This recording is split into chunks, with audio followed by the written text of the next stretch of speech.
Okay, all right.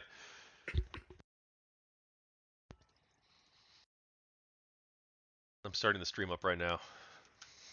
Yeah, go for it. Just let me know when it's live. Hello, everyone. Thank you for joining us today as I interview A Man in Maroon about his GamerGate story. How are you doing today? Hey, it's good to meet you. I'm doing well. I'm doing well, and glad to be here. Okay. Well, who are you? So as you previously mentioned, I'm a man in maroon. I was one of the members of the Color Cabal on Twitter. Some people here may have seen our shenanigans and antics on there.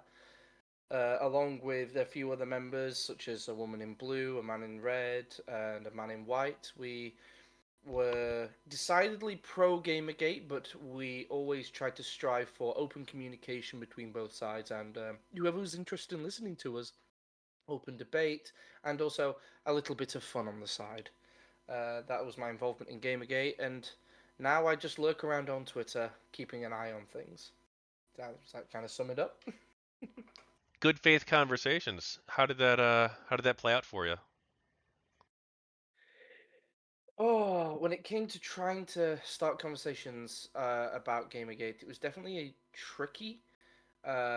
Most of the sort of other side, the anti-Gamergate sort of side of things, they definitely approached me with a lot of skepticism, and they would oftentimes just not very open to having an honest conversation. I wonder how much of that was just apprehension towards our side, given the stories that were being said about us, but I mean, I did the best I can. In fact, I used to run very briefly a Gamergate podcast. Now, it did not do well, and it is far from my proudest work in that just it was terrible quality.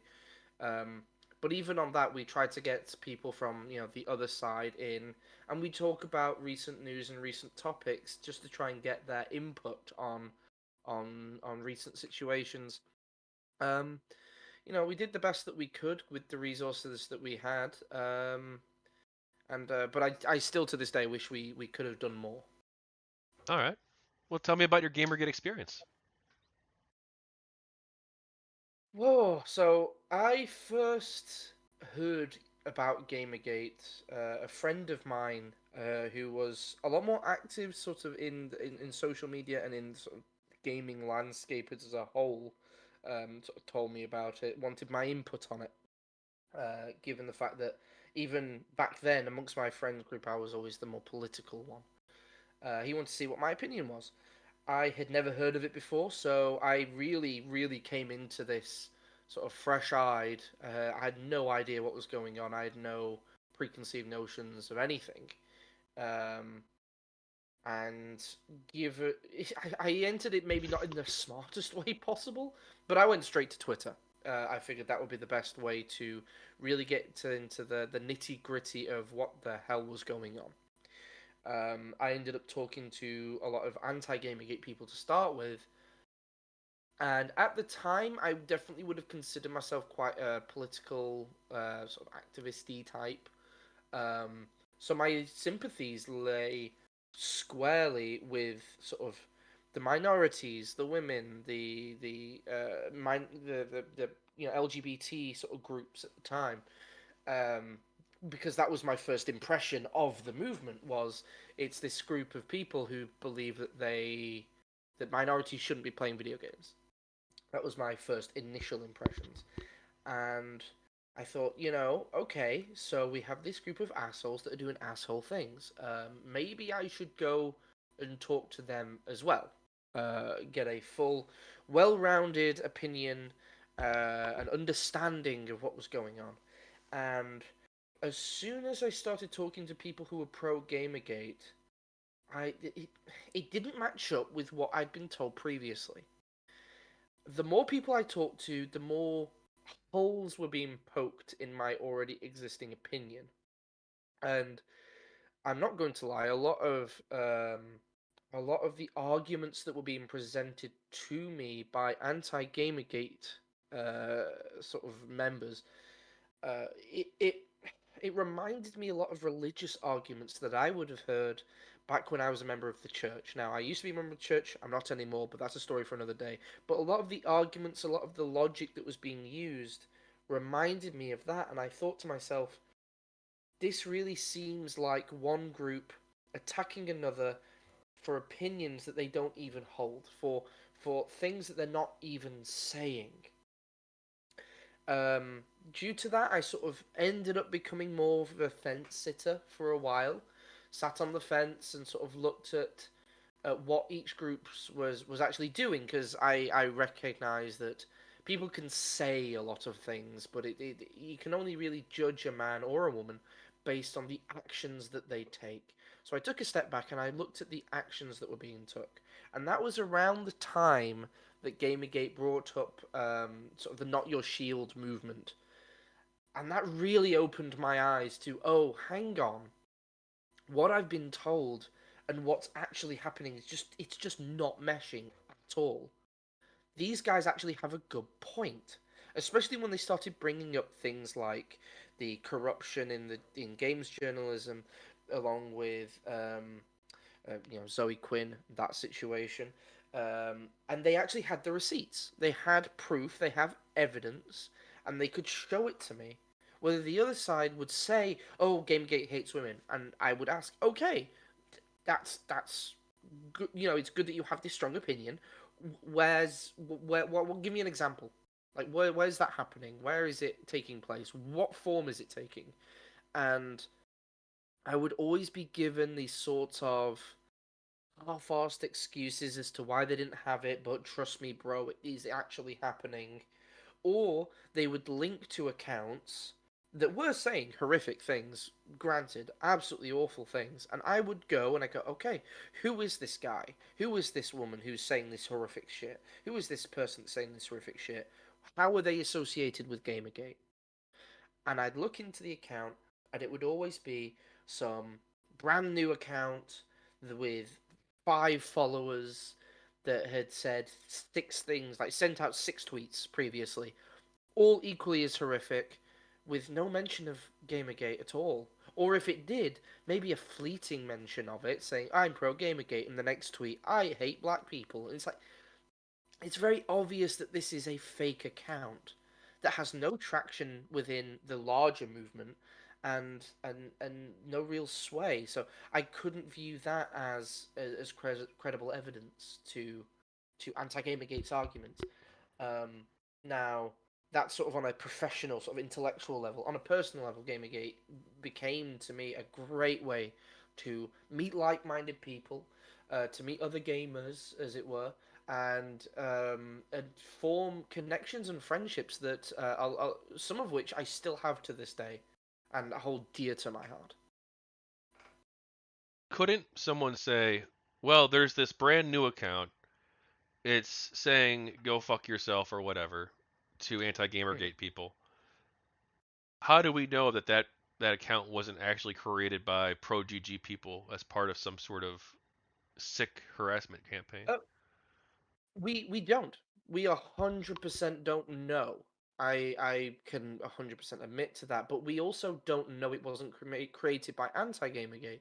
And I think to attribute those accounts to one group and not the other group is ridiculous, because at that point it's just he said, she said. So for those accounts and for that situation, I think the only logical explanation, the only logical thing you can move forward with, is to discount them entirely, because we, like you say, we don't know who made it.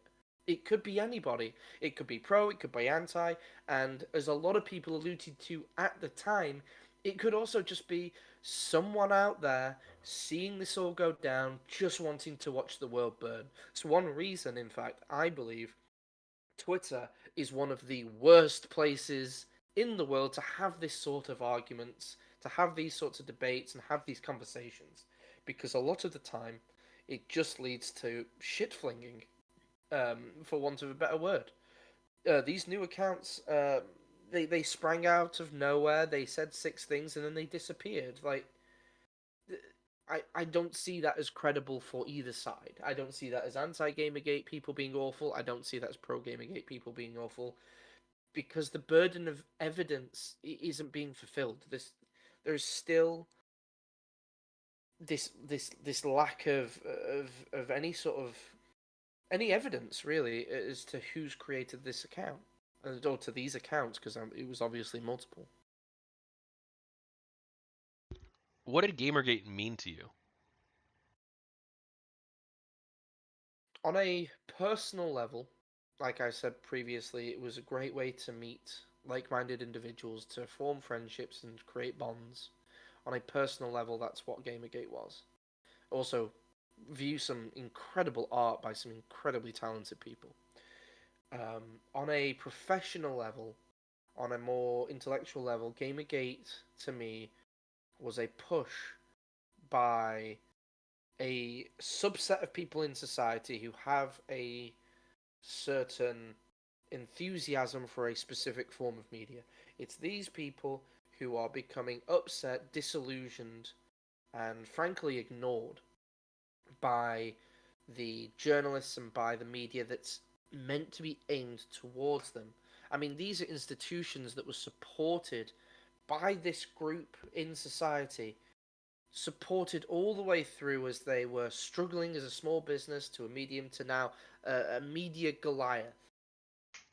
It's these Goliaths biting the hand that fed them, and biting the hand that fed them. Well, for reasons I guess we'll get into later, given some of the questions that you want that you want to ask. Um, but but yeah, that's what it was to me. That's what I saw it as. It's this sort of very strange move towards hating your own customers and self-flagellation a lot of the time by the journalists themselves. So you consider yourself a gamer then?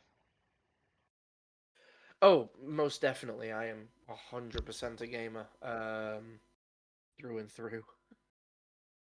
What does that mean to you? So, the term gamer to me is the same as the term movie buff, or a music enthusiast, or a bookworm. It's simply a term that people use to show a high level of enthusiasm, love, and support for a specific art form, and a drive to see that art form improve in any way possible and every way possible. That is what it means to be a gamer. In the same way that I'm sure there's many movie buffs out there who love it when they see a movie come out with new, innovative ideas. It's as simple as that. To me, that's what a gamer is. It's someone with a passion for video games. Is that a gendered term for you? Absolutely not. In order to be a gamer, you have to have passion for video games, and passion has no gender requirement. On August 28th, 2014, 10 competing publications all published articles on the same day calling for an end to the gamer identity. These 10 articles were followed by 9 additional articles on other, mostly gaming sites over the next few days, also calling for an end to the gamer identity. How do these articles make you feel? Confused. In a word, confused at the time. Bear in mind, I sort of came into the conversation a little bit, no, not much, but a little bit after these articles were first released. I remember being shown them and being, like you say, being shown the date they were released and feeling a profound sense of confusion. Um, why would any media group, any media conglomerate, or any media organization bite their very reader base? That's what baffled me so much at the time.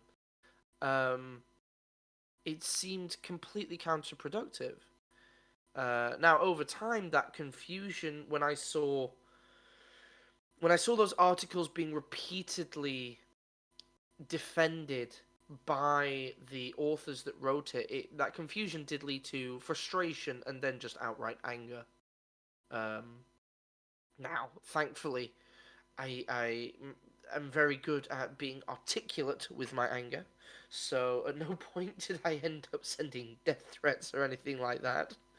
But um, but there was definitely a level of anger that I felt after those articles, and I think that anger resonated with a large group of people who would consider themselves gamers as well.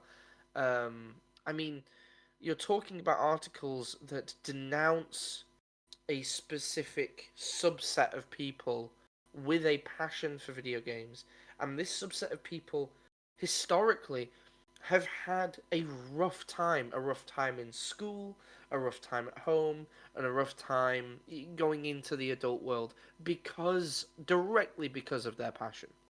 I mean, I remember the times where you would get bullied for being a gamer, for owning any sort of Nintendo console or Sega console. You get the shit kicked out of you.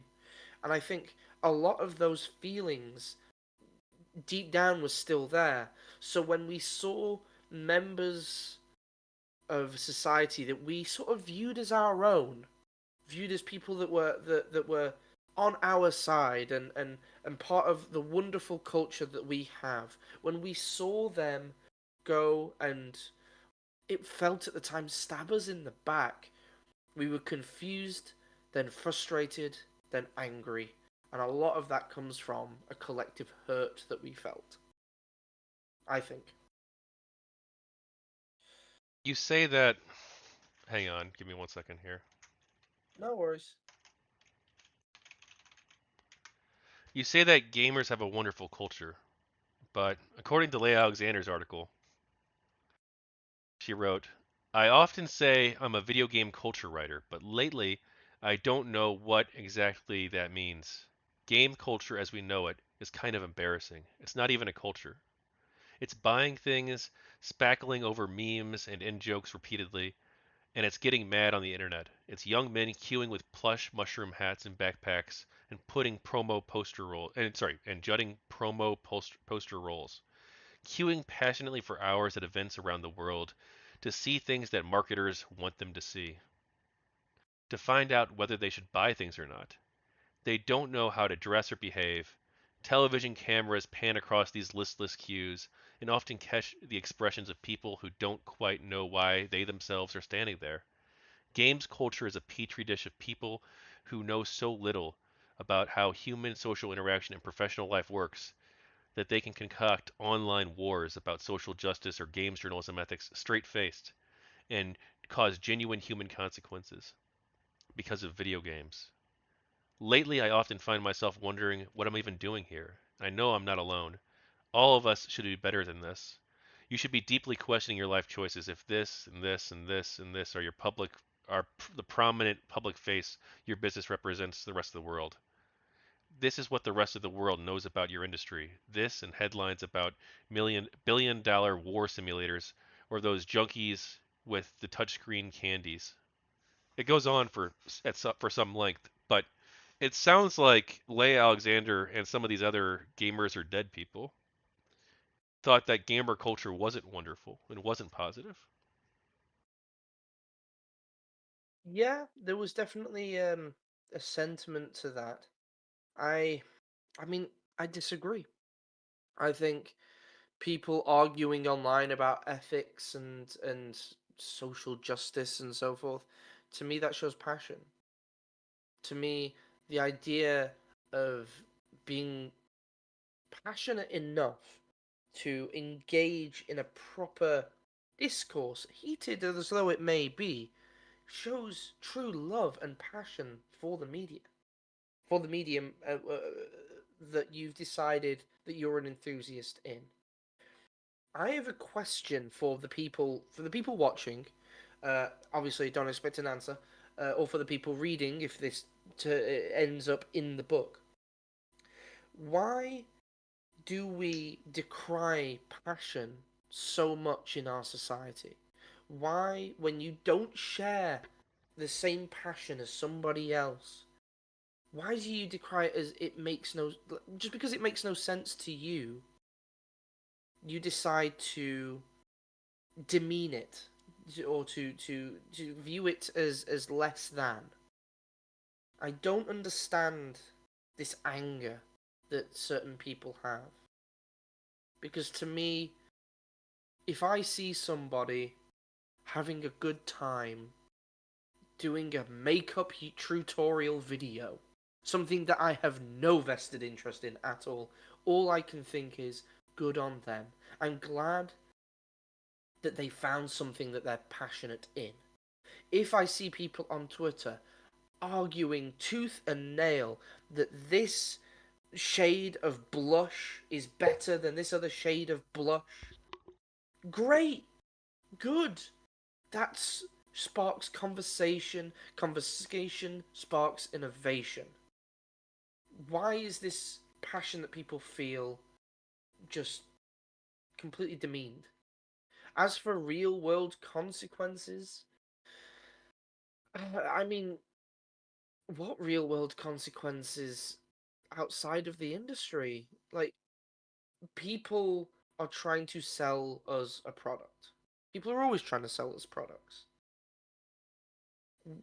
Why is it we look at people who review cars, let's say, which is another product we buy, and that's fine and that's justifiable. But people who get passionate about video games and really question their product buying choices when it comes to video games, why is that demeaned? Why is that decried? Why is that thrown out as unimportant? And it confuses me, this mindset. It really does. Yeah, I think a lot of this comes from a sense of almost elitism, a sense of, well, my life is so much more important than video games, even though that's the industry that I'm in. So I'm going to demean my fan base. I'm going to demean the people who interact with the media, a medium that involved with, due to this sort of misguided and misplaced sense of elitism. I mean, that's what that article that she wrote said to me. It just screamed, "I'm better than you," and I'm sorry to say it if she's listening or reading, but you are not. You are not better than that person in the crowd who seems to not know where they are. You don't know their life story. You don't know why they're there. You don't know what they're looking for. Who are you to say that you're better or more important than them?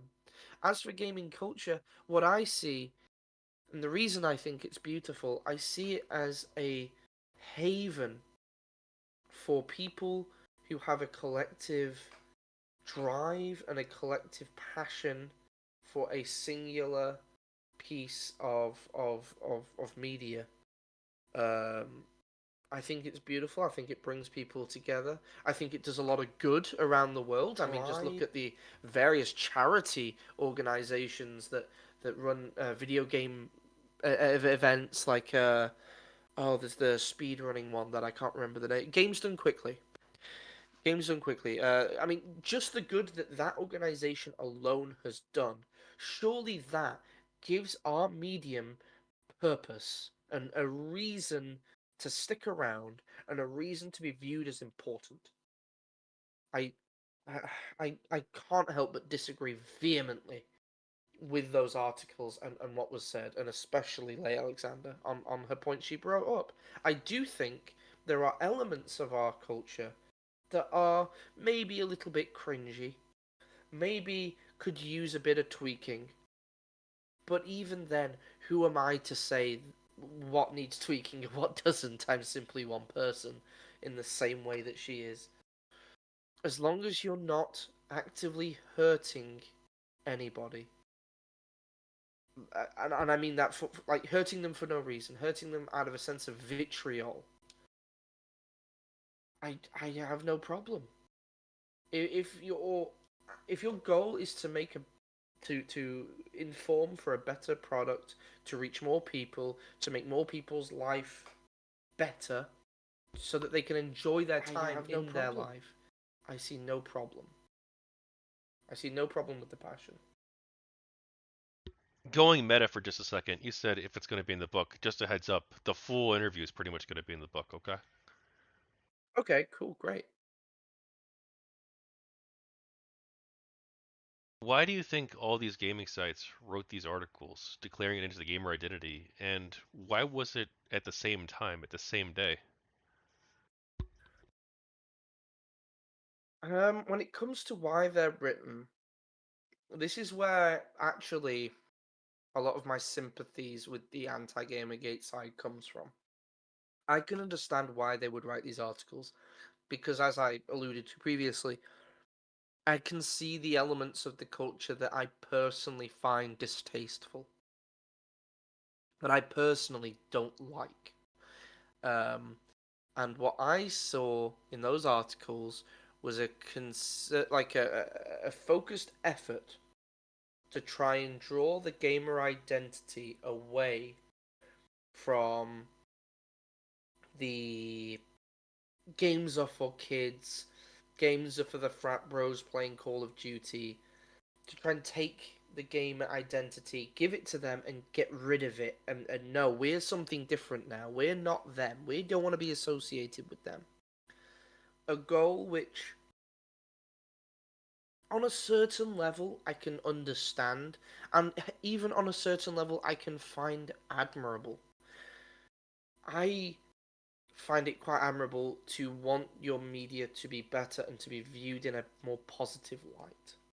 But, and there is a but here, when it comes to talking about any sort of culture or group of people, if you're going to be critical, you need to be like a scalpel. You need to be precise and you need to hit exactly where you want to hit. These articles, in my opinion, are lazy, ham fisted. They are more like a sledgehammer. They hit everybody. They tar everyone with the same brush. They don't take into account the fact that many people identify with the gamer label, and it's not just the gamer bro chugging Mountain Dew playing Call of Duty, calling everyone the N word. Yes, he does too, but it's more than just him. And to bring it back to what I said, something I said previously, I think a lot of those articles have a sense of elitism within them. I think it's sort of this idea that we're better than them, so we need to be viewed as more intellectual. We don't. We're sick of going to the dinner party with all of our rich friends and saying we write for gamers, we write for a gaming website, and seeing their eyes glaze over, seeing their eyes go, oh, oh, you write for the frat boy. Oh, okay. Well, we don't respect you anymore. I think there's a level of anger and hatred within those articles that. Now, this is entirely my own interpretation. I think maybe it comes from that. As for why they were all released on the same day, um, well, it's obvious that they colluded with each other to release them at the same time, at the same day, for it to be a focused effort. That's why I use the term focused. A focused effort to try and get rid of the gamer nomenclature and to attack what they viewed as the gamer identity. Um, when it comes to the ethics side, which I'm sure is going to be brought up at some point, the ethics side of why they released it the same day, it may be to try and cover up what they did previously. Um, Personally, I'm not 100% convinced on that. Um, just because my bar for evidence for that is very high, but it is definitely a massive coincidence. But I would view those two things, the ethical debate within their practices and those articles being released, I would view them almost as two separate issues. You mentioned the ethical issues. Do you think that if the games press had just tried to reform or even just ignored the ethical questions and these articles didn't come out, that we would still see Gamergate happening? Um, I think it would have happened still. I do think I think it would have happened, but I do not think it would be anywhere as large as it would have been. I think it would have been a footnote of a footnote of a footnote. Um, the problem is is these articles came out, which kind of got people confused, got people curious, got people asking questions, which then led to more conversations being had.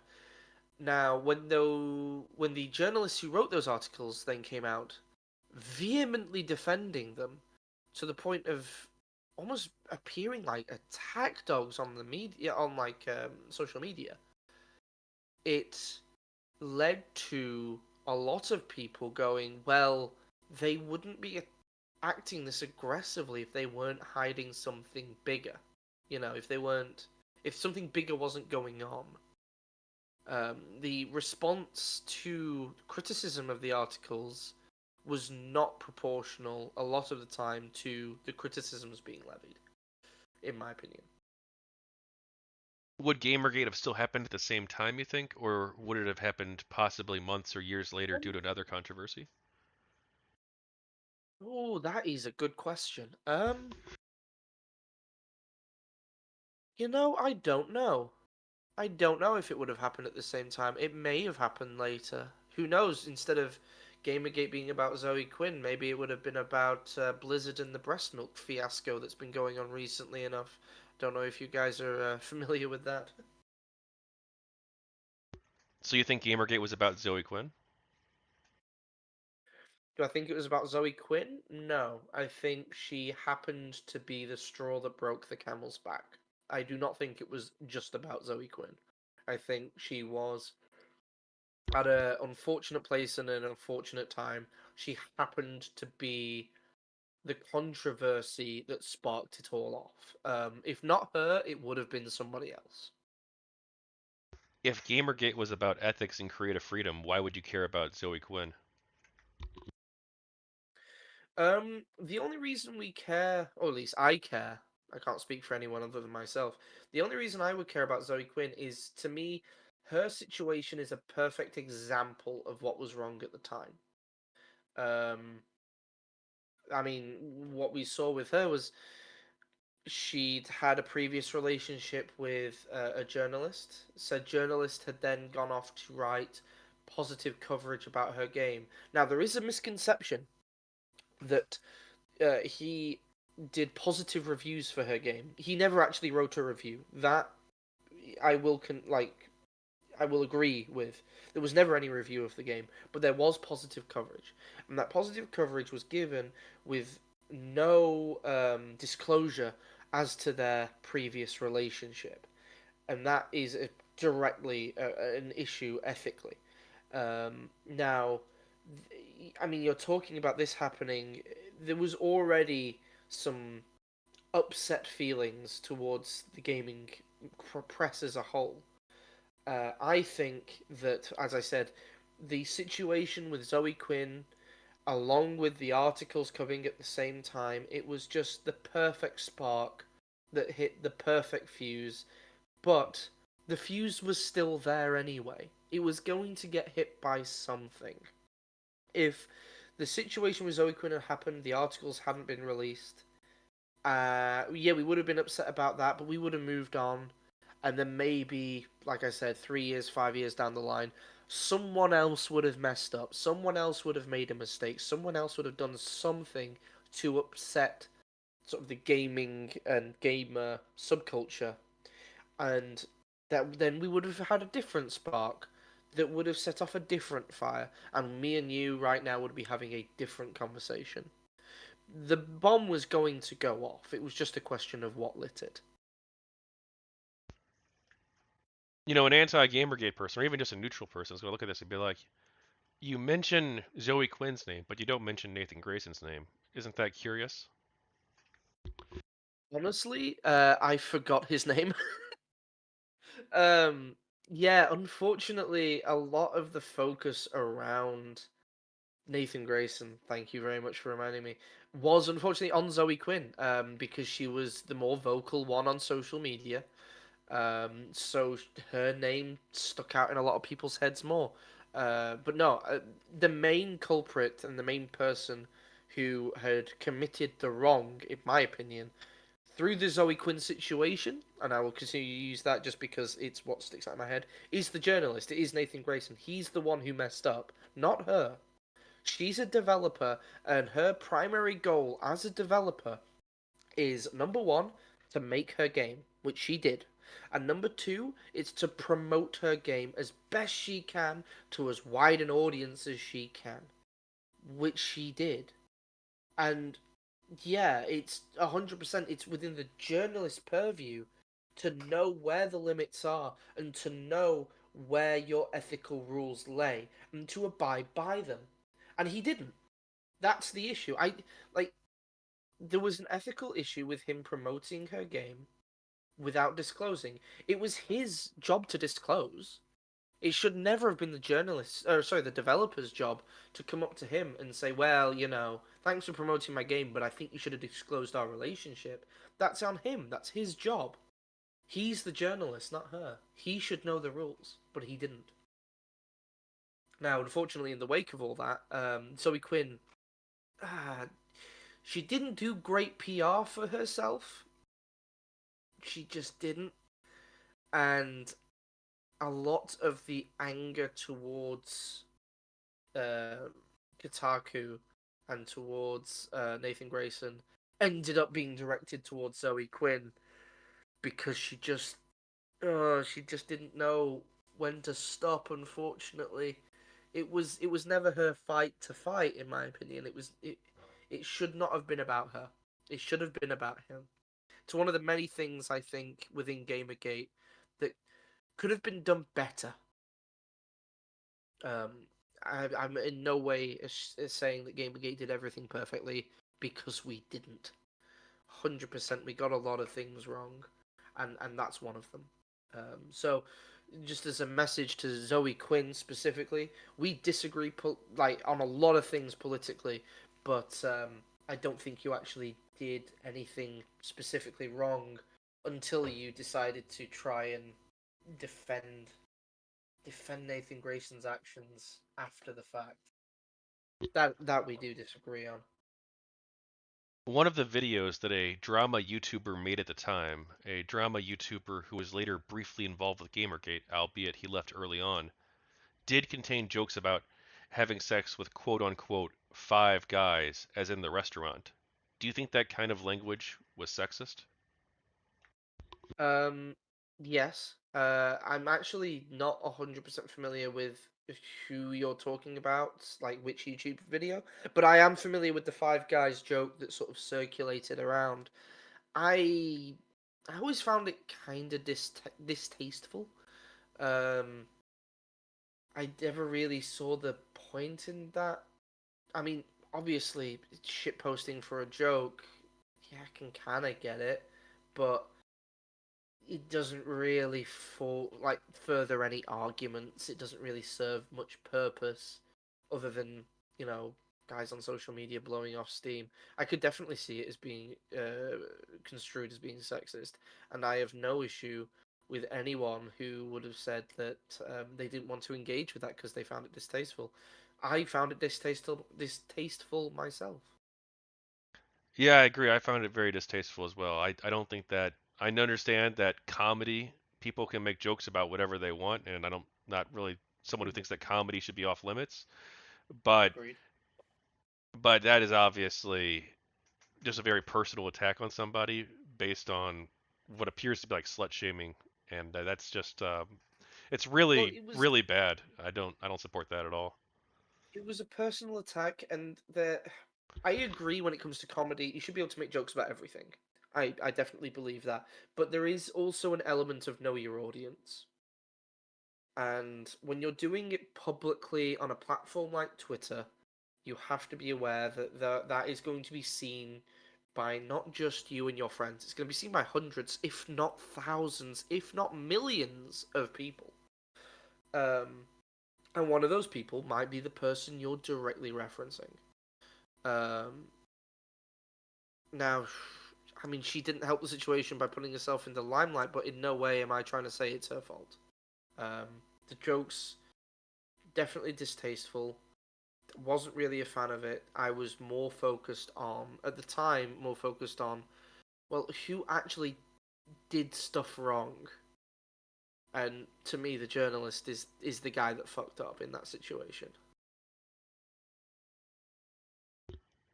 If the games press thought that there were some negative aspects of gaming culture, what do you think would have been a better way or more nuanced way of criticizing that rather than attacking the gamer identity as a whole? Um, Perhaps it's funny. I've been thinking about this for the past few days, trying to think what would I do if I was in that situation where I had the power to put together articles. I guess I guess just be more direct with who I was criticizing, exactly what behavior I'm criticizing, and also be more selective with what behavior I'm criticizing. I mean, as you said before when you were talking about Leigh Alexander's articles, some of the things she was criticizing is just the purchasing decisions of another adult, or how they looked while standing in a queue. I mean, really, are these the hills you want to die on? Are these the hills that you want to defend? Like, I, I think be more specific. Decide what actually matters in terms of things that you're trying to criticize, and be a bit more compassionate to the people that may unintentionally be caught in the crossfire. If they had written, whether Alexander or somebody else, a Mm. gamers are dead article, but they obviously didn't call it that. They were saying, hey, look, there's a problem with gaming culture. Here's the specific things that I think are wrong. Here's some specific examples. Let's talk about this. Let's have a conversation. Would you have wanted to have that conversation? 100%. I would be 100% down to have that conversation, and I still would be down to have that conversation now. There are definite aspects of people, bad actors within the gaming community that do make it worse for the rest of us. Um, and having a conversation about their behavior and about better ways to prevent it, better ways to discourage it. I think that's great. I would be happy to have that conversation, and I'd love to.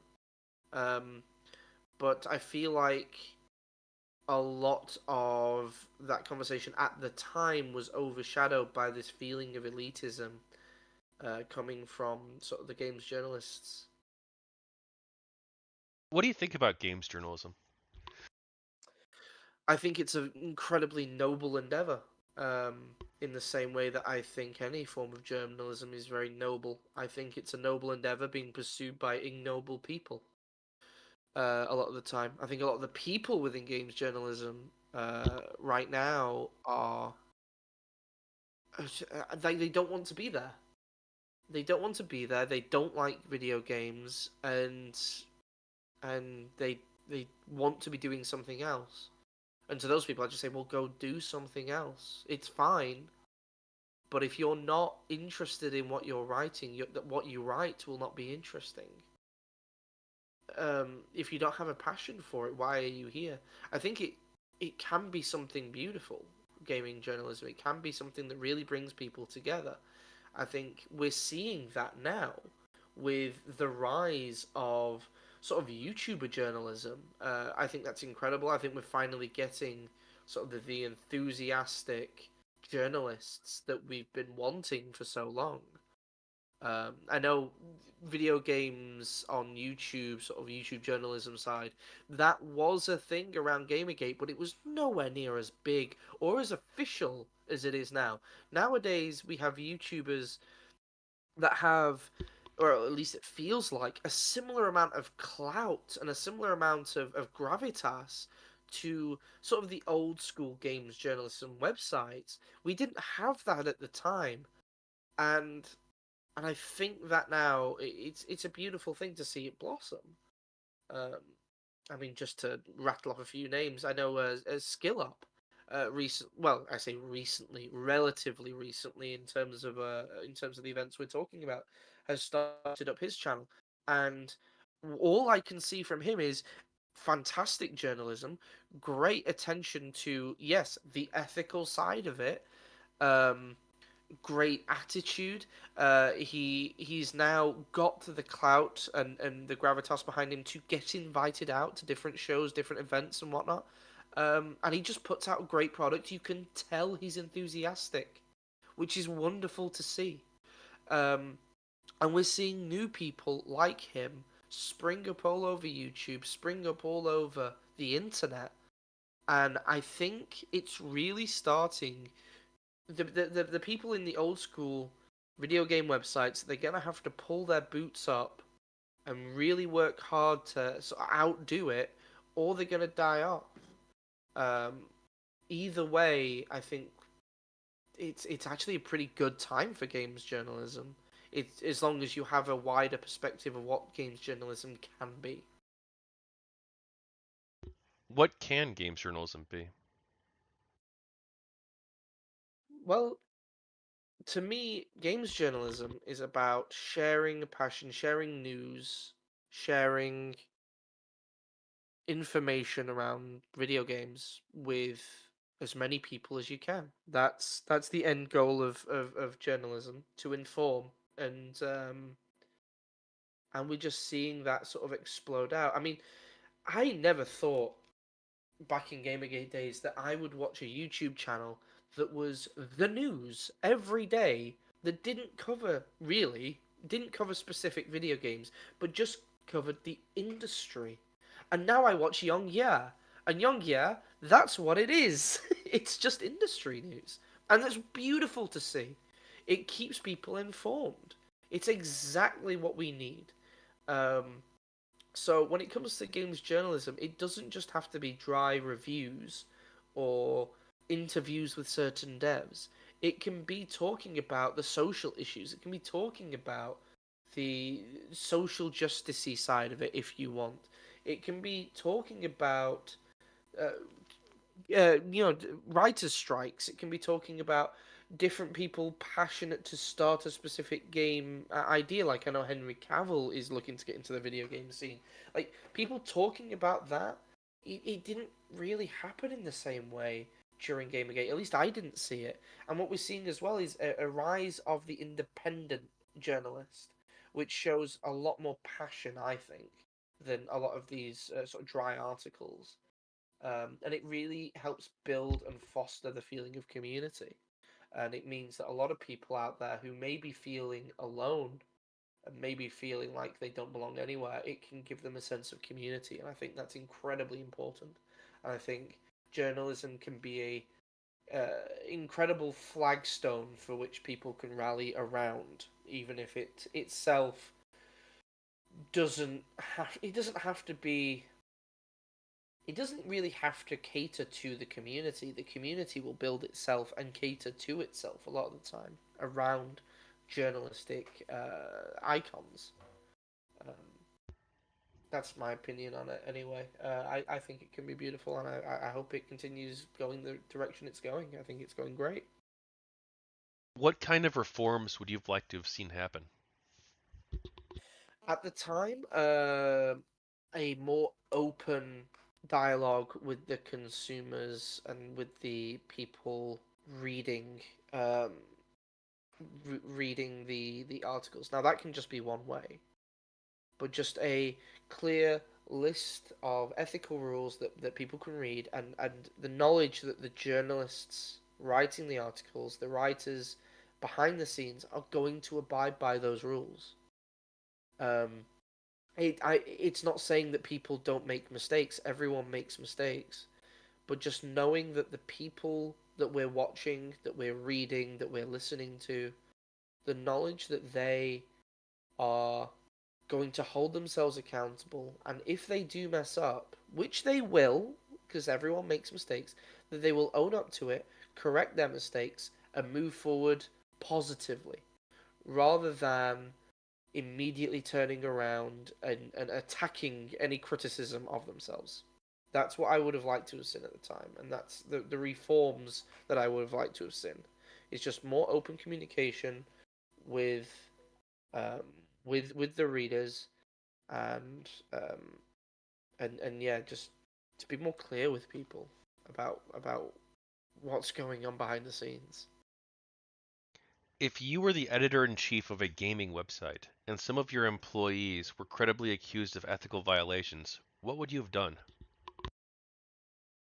It depends. It depends on the severity of what they've done. Depends on their attitude once I brought it up to them, and it would depend on how they handled fixing the problem. Because obviously, if there is an ethical violation, that's a problem. It needs to be fixed, and it needs to be fixed in an active manner. It can't just be left to fester. It can't be left and said, "Oh, we'll ignore that for now. It will go away. No one really noticed, so it's fine." You need to be active with it, and you,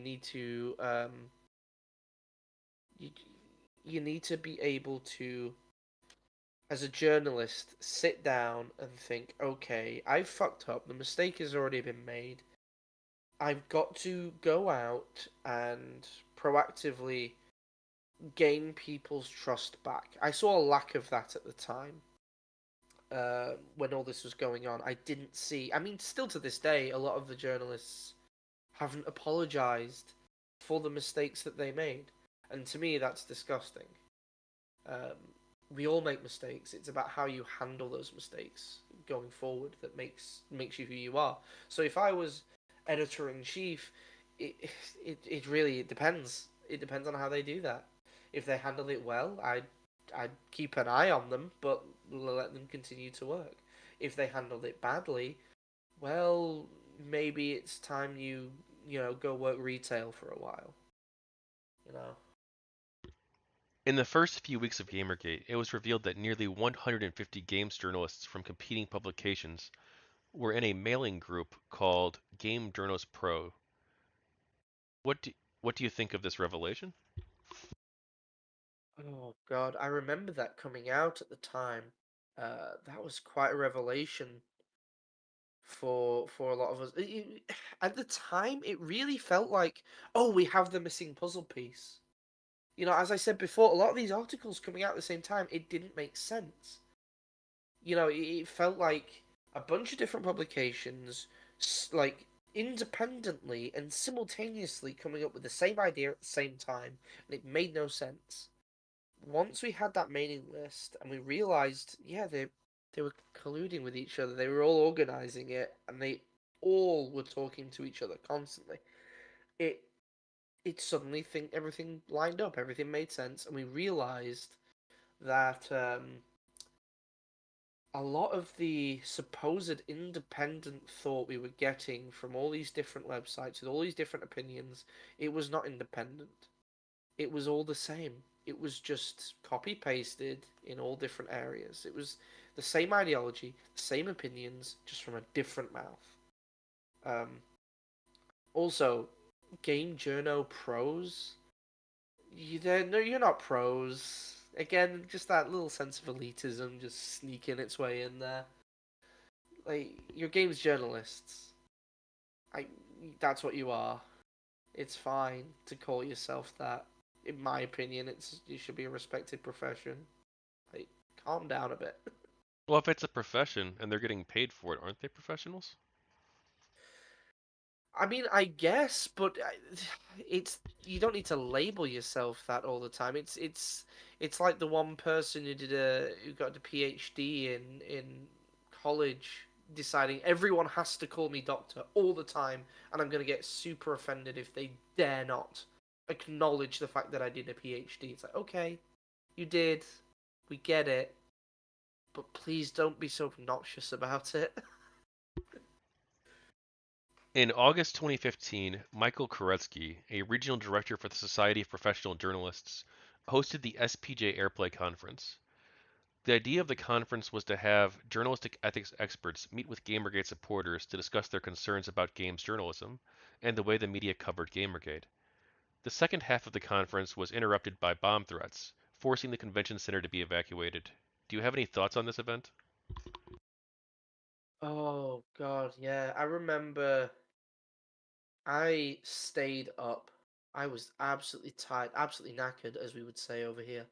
I was incredibly tired because I'd just done a full day's work, and I remember staying awake just to see the SPJ, this event, and I remember being so disappointed when the bomb threat came in, so upset.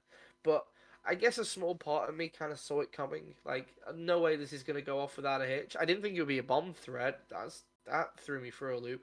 But I thought this isn't gonna go off without a hitch. Someone's probably gonna run on stage and say some dumb stuff, or something like that. Someone's gonna get punched. Didn't think it'd be a bomb threat.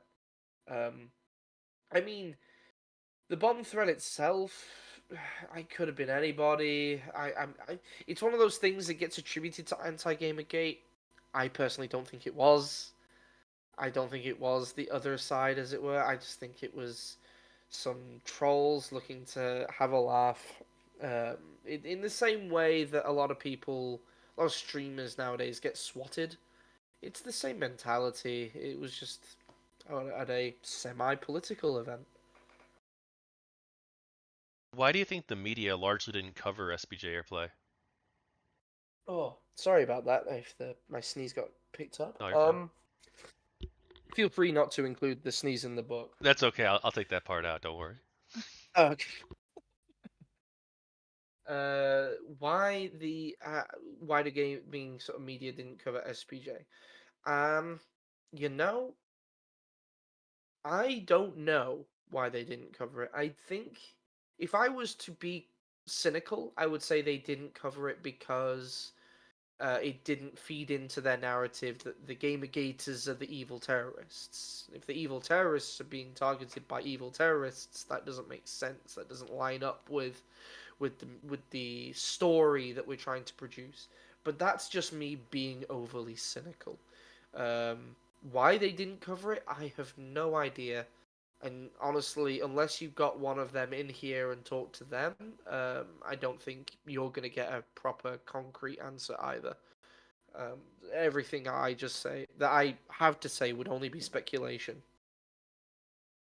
Some Gamergate supporters believed that pressuring advertisers to pull out would be a good way to convince gaming publications to initiate ethical reforms. What did you think of this strategy?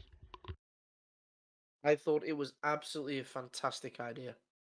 It directly targeted exactly who we were angry with, which was the game's journalists. It didn't really affect anybody else. It didn't go after games developers. It didn't go after random people on Twitter. It directly attacked who we were upset with. I think it was great, and it cost BuzzFeed a lot of money, so I see it as an overall success. Um, it was a fantastic idea by a lot of very smart people. Do you support contacting advertisers over ethical violations only, or would you also support using the tactic over opinion pieces that you don't agree with? No, ethical violations I think would be where I draw my line. Having a different opinion to somebody else, that's you get over yourself. People have different opinions. Have a good debate and see who comes out on top in that. That's what you do with a difference of opinion or a difference in values. You have a debate, you have a conversation. Hitting someone's wallet isn't going to convince them that you're right. It's just going to convince them to shut up. Um, Ethical violations, though, breaking rules, it's more easily measured.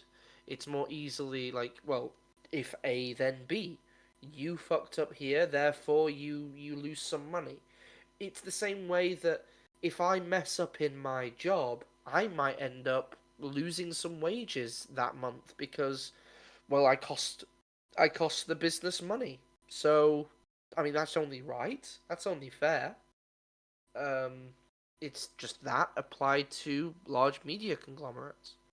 Uh, so no, I don't think you should go after someone's wallet for their opinion. It won't convince them that you're right. It'll just convince them to shut up. Now, as you say, these are companies. They care about money more than anything else. So, do you think that by attacking their money, that you made it less likely for them to come to the table and have a conversation because they felt like you were going after their income, Oh, profit? 100%. But at that point, the table was already there, laid out, and we'd invited them. They didn't want the conversation. That choice had been made by that point. They'd already decided that they did not want the conversation. Um, so that was the only recourse, really, that we had was to go after the wallet. 100%, it didn't make them want to have the conversation. I would have loved to have had the conversation, and I wish it hadn't have come to what it did come to. But they didn't talk, so that's the direction it went in.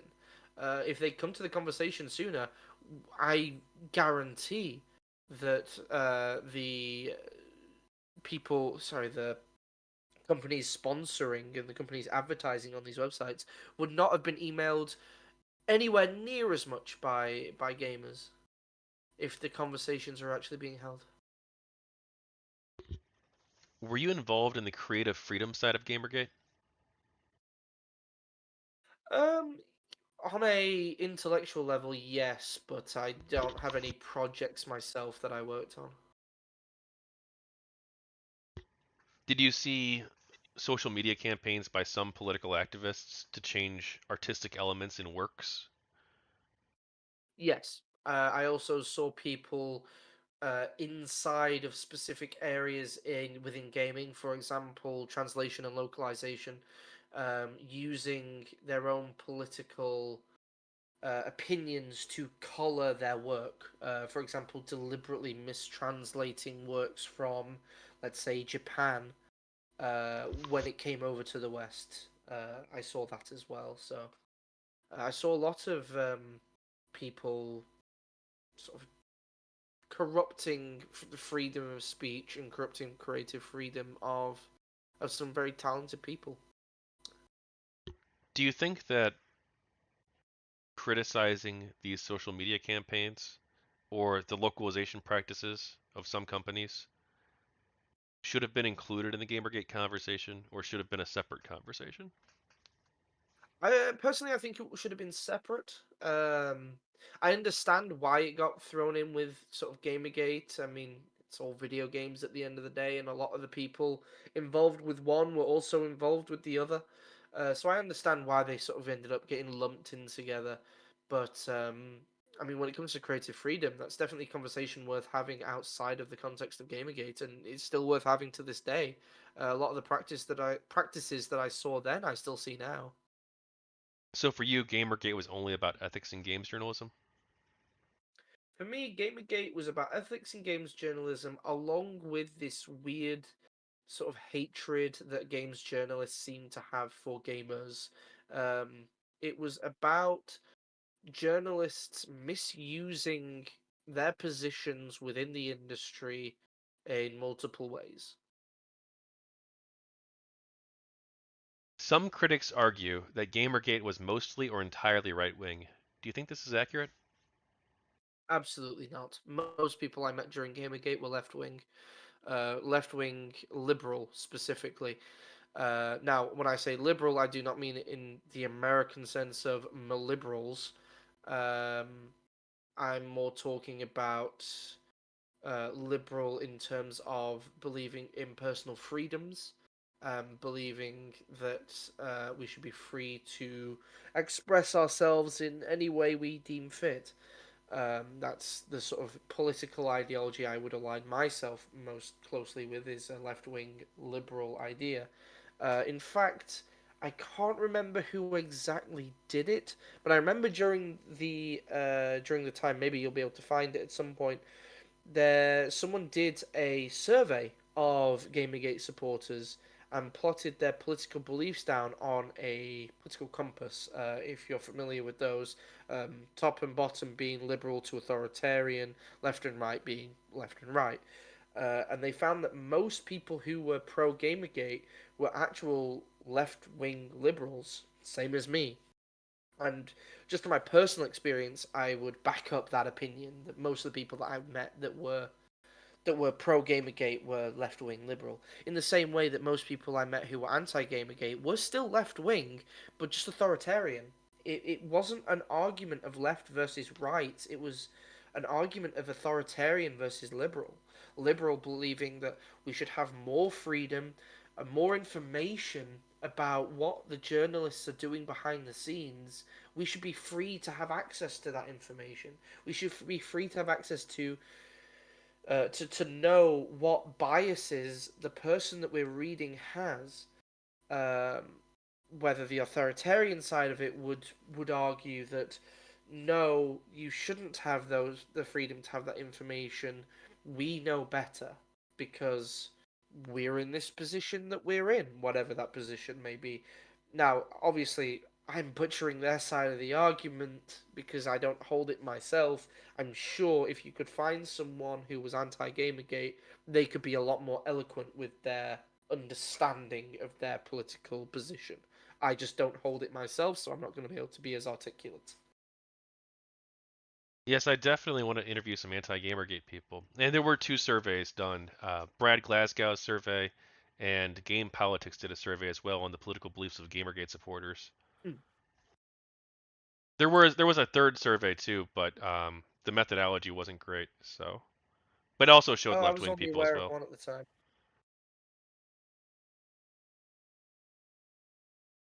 Have your have your politics changed since Gamergate or due to Gamergate?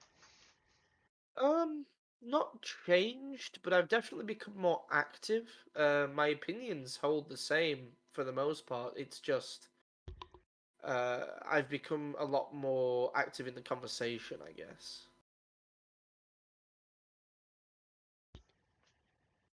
Are you okay with gaming sites criticizing games through a political or religious lens, such as a Marxist lens, feminist lens, Christian lens, or other lens? Yes. As long as it is obvious that that's where you're coming from, yes, I think it would actually be very interesting. I would probably read it myself. Um, but don't do that and say that you're impartial because you're not impartial and you're not being impartial. But if you're open about what you're doing and the goals that you are trying to have with your deconstruction of whatever gaming title that you happen to pick that day, I think it could be very informative. I think it could be very interesting, and I hope more articles, more videos, more YouTubers, more whoever um, take up more different opinions, different stances, and look at games in a variety of different ways. I think it could be very interesting. Some people say that Gamergate was the first battle of the culture war. Do you have any thoughts on that framing? Oh, yeah, that is a can of worms, isn't it? I definitely see that it for some people it was a catalyst. I think similar to me, there was a large group of people who had political opinions and had political beliefs, but maybe weren't as vocal about it and weren't as active within the political sphere as they now are. I think for a lot of people, Gamergate was the thing that got them passionate about politics, as it was sort of their primary hobby that was suddenly being criticized and that was suddenly um, sort of being put under the microscope. I think that led to a lot of people suddenly becoming more politically active. Definitely, yeah. You talked about how you interact with a lot of people on the other side of Gamergate, the anti-Gamergate people. Did you ever change anyone's mind? Oh, I don't want to say change anyone's mind. At least, not that I'm aware of. But there was one person I had a conversation with. Now, she would have considered herself a feminist when I first started talking to her. Staunch feminist at that. And it's funny, I ended up interviewing her, not dissimilar to how you're interviewing me now. And that went on for about an hour, talking about Gamergate because she was curious about what it was, and I was happy to explain sort of my perspective. By the end of that conversation, which ended up about 8 hours long, all in all, um, she would have considered herself pro Gamergate and was highly critical suddenly towards the feminist movement that she considered herself part of for many years. Um, sort of that's my only sort of claim to fame when it comes to that field. As to whether or not I convinced anybody else, I don't know. I'd like to think I did, but I don't know for sure. So would you consider this person or any of the other anti-Gamergate people that you talked with to be friends? Oh, this person that I was referring to directly, yes, a close friend at this point. As to the other people, no, I wouldn't consider any of them friends, but that's more for circumstance more than anything. I would have happily been their friend. I mean, I have many friends who I disagree with politically, um, but I think that just leads to me to an interesting conversation. I can be friends with anybody with any political opinion as long as they're willing to have a debate about it, and a debate in good faith. I think that's overlooked a lot of the time nowadays. How could the Gamergate conversation have been more productive? I think if it was actually a conversation, um, given how it happened, there was there was lots and lots of little spats going on from both sides and very little productive going on. Such is the nature of Twitter. Um, I think it would have been a lot more productive actually if the journalists at the time that had messed up, like Nathan Grayson, had come forward and said, you know, hands in the sky, hey guys, I messed up. How can I do better in the future? I think a lot of people would have come forward, said, "Here's what you can do differently," and then moving forward, I think it would have been a lot more positive an experience and a more of a growing experience for everybody involved, rather than the internet shit flinging that it turned into. You said that you got involved with Gamergate in part because of Not Your Shield when you saw this happening. Mhm.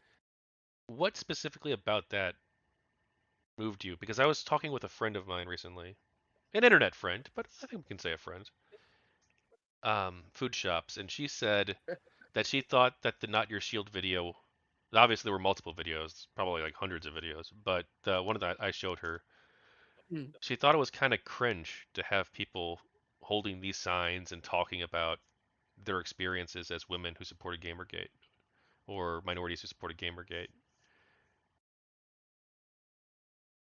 Like, what do you Oh, think that okay. she didn't get right? Well, I think when it comes to cringe versus not cringe, that's a matter of personal taste. Um, what I can definitely say with regards to my own personal experience is it wasn't so much the videos that convinced me. In fact, I only saw the videos after the fact. What it was the hashtag. Um, I was just looking through the hashtag that had popped up suddenly, and I realized that if you have this many people who would consider themselves a member of a minority, be that black, woman, gay, whatever, if they feel like they have to come out just to say that they exist, like obviously there's something going on. Like they don't feel seen by whoever it is they're criticizing. Um, and that's sort of the bit that made me go, maybe this isn't just a bunch of woman hating, of gay hating, and of black people hating. You know, because like they're the people who are the woman, the gay, and the black are coming out and saying, "Hey, no, we're on this side. We're pro. We exist. Um, please acknowledge that we exist." Uh, that's the bit that made me go, there must be something else going on here. There must be some underlying thing that I'm not seeing, that I'm missing, that has led to this overwhelming feeling from such a large number of people, to have to come out and say that they exist. Is it cringy? Yeah, yeah, a little bit, but all in all, it's for a good cause. It's at the time deemed necessary. Do you think that some feminist gaming critics, like Anita Sarkeesian, also felt like their voice wasn't being heard? I can see that. I can definitely see that argument. Um, the only issue with her feeling that way is that her argument was being heard. It just wasn't very good. It wasn't a strong argument. I mean, if you look at her videos, especially at the time, they had a lot of views. A lot of people watched her video. A lot of people acknowledged directly what she was saying. I mean, it became a running joke that she would upload a video and then there would be 15 to 20 other videos breaking down exactly where she was wrong. Being heard and being agreed with are two different things.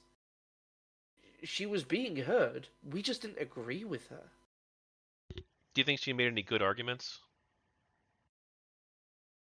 Uh, Anita Sarkeesian, none that spring to mind. I mean, the one argument that pops out in my head as just a perfect example of her brand of analysis was I remember she did a video on Hitman. I believe it was Absolution, and she was stating that the game encouraged you to shoot women and beat on women and kill women. In the video footage that she chose to use, it shows her killing strippers in a strip club because there is a strip club mission. It's a mature game, by the way, so you'd expect to see some adult themes in it. But anyway, I digress. She decided to shoot a bunch of women in the gameplay, and the game actively punished her for it. The game itself said, no, you're playing the game wrong. We're going to take literal points away from you for killing non target characters. So, for her to sit there, play the game, see that pop up on the screen, and decide, well, this doesn't fit in with my narrative, so I'm going to ignore it and just focus on the argument that I want to make. I think that was disingenuous. I think that was poor, poor attitude, poor, poor mindset, and it was a perfect example of what, in my industry, we would call zebra hunting, which I don't know if people are familiar with the phrase, but to sum it up, if you're walking down the countryside and you see hoof prints in the mud, don't think of a zebra, think of a horse. Just go to the most obvious conclusion that's probably right. She had an argument set out in her head, and she was going to bend every fact to try and make that argument more rigid and more sound, and it just didn't work. Um, I would have loved to have seen Anita Sarkeesian actually analyze games through a feminist lens, just so I could understand her arguments a bit more. But from what I saw, I I was nothing but disappointed in her rationale. I'll be honest. Would you be willing to sit down with her and have a conversation? I would love to. I would honestly love to. I know she wouldn't. I know for a fact she wouldn't. But I'd love to go have a coffee and just sit down and go, listen, where are you coming from? Because I mean, maybe she's right. Maybe Hitman does encourage you to shoot and murder women. But from what I saw, it doesn't. It does the opposite. But maybe she saw something I didn't. And I would have loved to have had that conversation, but she is unwilling to have that conversation. Do you think it's fair to say that she's unwilling to have that conversation when perhaps she was unwilling to have the conversation, almost a decade ago? But now we're all learning and growing as people. I'm sure she probably is too, hopefully. And maybe she'd be open to having it now. Uh, Maybe. If she is now, then I mean, hell, would love to see it, and I hope she does. The reason I'm saying she's unwilling to, I guess, yeah, as you say, she was unwilling to then. Um, and I mean, I guess the cynical part of me is thinking, well, if she wanted to, she would, and she hasn't. So, but yeah, I mean, I hope she reads this or hears this, and I hope she does. I hope she has a bit of an introspective moment, thinks about sort of her own arguments, and decides that maybe it's time for a time to stretch out the olive branch, as it were, and actually have a good conversation, have a good debate with people, where you back up your points, you back up your arguments, you use proper argumentation, and it doesn't just turn into a shit flinging contest. Because, I mean, in her videos, there must be some form of good argument there. Maybe it's the way she's presented it that it just doesn't. It seems like she's talking nonsense. But every time I watch any of her videos, either old or new, I just don't see good argumentation being made. Some websites banned discussion of Gamergate. Why do you think that is? Oh, I mean, on one hand, it was a movement directly criticizing them, and it was a movement that eventually ended up costing them money. I mean, they didn't want to facilitate that continuing. I mean, on a financial level, it would have been a dumb move to not try and shut it down. Um, that's why they stopped it. That's why they banned it. I understand why they would ban it. Um, just shame it didn't work though. Why do you think some people claimed that Gamergate was about harassment or hating women? I think that was a conscious sort of movement by games journalists to try and eschew blame for the things that they had done to change the conversation. I think specifically they decided to go for women and minorities because they're groups that have historically been sort of trodden on and looked down upon. So if you're going to have sympathy for anybody, it will be women and minorities. If anything's going to get people talking and get people talking about something else, it will be women and minorities. Um, that's why they changed it to try and change the conversation. And seemingly, it was relatively successful as we are still having that conversation to this day. How important to you was it that bad actors were condemned? Um, you see, it's funny. I don't think that was as important as good, honest conversation. Um, if we were to sit down either side and just condemn bad actors, we would have been doing that all day, every day, and nothing productive would have been done. Um, I think ignoring bad actors and just moving forward with a genuine want for conversation and debate, I think that would have been more productive. I mean, the internet's the internet. You're going to have assholes no matter where you go. I mean, there's the common internet nomenclature. You do not feed the troll. If you feed the troll will come back and be hungrier. I saw a lot of feeding of trolls back in those days. Um, so when it comes to just what's the phrase that I'm condemning? That's the phrase I was looking for. When it comes to condemning bad actors, yes, it would have been good to do, and at the time, if you saw it to condemn it, great. But to spend your whole time doing that would have just been not productive. We can go meta for a second, since I'm not sure how familiar you were with my involvement with GG. But do you think people like me Yeah, spent sure. too much time focused on that?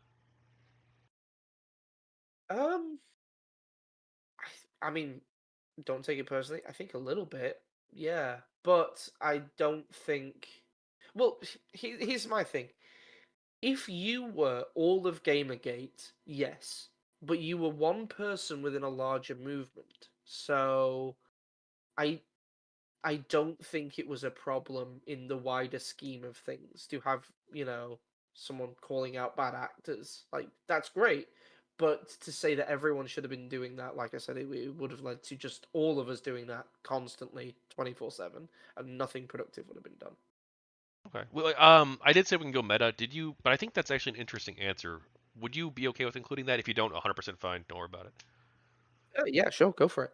I didn't. I thought you might just say I don't haven't seen anything you did. So that's why I did. That's why I said go meta.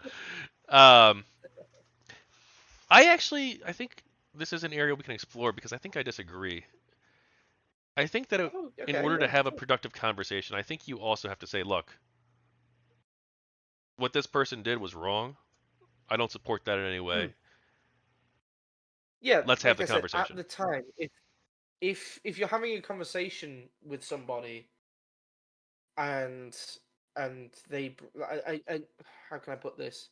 If you're having a conversation with someone and in the middle of the cafe that you're talking in, someone comes through and says, "I dislike black people," and all of the forms of racial epithets, um, to say, at that moment say, "Fuck that guy, he's an idiot." Yeah, fine. It doesn't take away from the conversation. But if everybody in Gamergate was just having to constantly say, "Yes, this guy's an asshole. Yes, this other guy's an asshole. Yes, this other guy's an asshole. Can we please have a conversation yet? No? Okay, this guy's an asshole too." Like, it would have held up proceedings. You know what I mean? And I to me, I think it would be more productive to go, "Hey, I am Maroon, in my case. These are my personal beliefs, and I believe that you, as the person I'm having a conversation with, are smart enough to understand that if these are my beliefs, I probably don't like that other racist guy over there because these are my beliefs. And my one of my core beliefs is racists are assholes. You know, not a big fan of the KKK. So therefore, KKK guy over there, you should have the intellectual fortitude to put together the pieces that, yeah, I'm probably not the biggest fan of his. I shouldn't have to sit there and go, yes, I don't like the KKK. Yes, I don't like, I don't know, Jonestown. Yeah, I think that was a bad thing. Yeah, also the Holocaust wasn't pretty cool, and Hitler was kind of a bad guy too. I shouldn't have to do that, in my opinion, because that just leads to different conversations rather than the one I'm trying to have at the time. Does that make sense? I understand what you're saying, but if you have a movement, I think optics are really important. But do you think Gamergate even was a movement or a conversation or something else? Gamergate was a loose ragtag group of people, all with individual opinions and beliefs, pissed off at the games industry. For me, it was about journalism. For other people, it was about other things. But if I was to say what it was a shit show. It was a bunch of people pissed off at the games industry for one reason or another.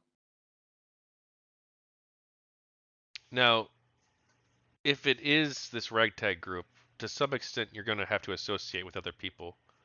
If you Hmm. were associating with somebody and they were doing something that you thought was bad, like doxing or saying racist Call them stuff or out on something, would you associate with that person? it. I would call them out on it directly and say, "I listen. This guy's an asshole. I don't believe in that." That's what I would do at that moment in time. You know, at the moment I saw that behavior taking place, I would call them out and say, "Shut it the fuck down. What are you doing?" Um, but I guess to go back to the original question, it's just the idea that every time I start a conversation with anybody, that I would have to go through this sort of intricate screening process of, well, do you agree with this guy? Do you agree with this guy? Do you agree with this guy? Do you agree with this guy? You know what I mean? Um, I feel like that would take away from the argumentation, because at the end of the day, a debate should be about the ideas, not about the people saying them. Okay, I don't want to spend too much time on this. Yeah, It's clear that this isn't an area that we want. This is meta, by the way. I'm not going to include this specific part in the yeah, book. yeah, sure. But I do think it's worth exploring. So I mean, that's one of the reasons why I loved the Color Cabal, because we were all just a color. There was less identity. I understand some of people took it, and they customized their name a little bit more to give them a little bit more independentness. But on a certain level, I kind of liked the almost anonymity within anonymity of just being a color. You know, it meant that at least I like to think my ideas were thought about more rather than who was saying them. insofar as other people in the movement did condemn bad actors, do you think that they generally did a good job or bad job? Oh, I mean that I can't speak on either way. I think it was admirable. I think it was a great thing to do, to try and do. When it comes to how effective it was, you'd have to ask someone from the other side, unfortunately, because they would be the ones to tell you whether how effective you were. Um, but I would see it and I would go, that's admirable and I like what you're doing. I'm glad I don't have to do it as well because I want to go have the conversation with the arguments and the ideas, not who said what to who's done this shitty thing, who's doxed who, and have to constantly be saying, well, I that guy's an asshole, you know. I wanted to be a bit more productive with my time, but the people who did it, yourself included, I think it was great, and I think it was necessary for at least some people to do. And I think he definitely shone a light on some shitty people, which necessary. I just don't think everyone should have to do it within a movement. Um, You don't yeah. have to answer or talk about it, but did you experience any harassment during Gamergate from either side or from third-party trolls? Ah, so as previously stated, I was a member of the Color Cabal at the time, and we ended up targeted by a third party not associated with either side trolling group. And that group would just spam crap at us, whatever. Annoying, but I can deal with that. I'm a big boy. The problems occurred when said group decided to get in touch with BuzzFeed, um, and they ended up getting interviewed by a journalist there whose name is escaping me right now. I do apologize, but you can look up the article on BuzzFeed. If you look up BuzzFeed Color Cabal, last time I checked, it was still there. Um, and it's basically a full BuzzFeed article talking about how we're all racists and sexists and we hate everybody and I think it almost bordered on describing us as domestic terrorists at one point. Um, Now, that article came out. I know a member of our Color Cabal ended up effectively disappearing off the internet for quite a while due to this article. He said he was leaving because of this article. It had a direct and quite serious effect on him. Um, the to the other members, we weren't really sure what to do after this article went live. Um, Thankfully, thank God, the person who had been interviewed by the BuzzFeed journalist actually came forward to the BuzzFeed journalist in sort of a "ha ha, gotcha, you've been tricked" sort of light. And so the article was amended right at the top with a small blurb that said, um, the person interviewed in this article has come out and said that they were not being truthful. Regardless of that fact, the article's still there in its entirety. Like I said, at least last time I checked, um, and it's it's completely fabrication to the point that they even admitted it was fabrication. So yes, we were targeted, but I would say we were targeted by a third party, not so much anti-Gamergate. The media obviously covered a lot of harassment that anti-Gamergate people received. Why do you think it Mhm. didn't cover the harassment that pro-Gamergate people received? It fed into their narrative. It fed into the story that gamer gators are all horrific terrorists and women haters, and we hate gay people.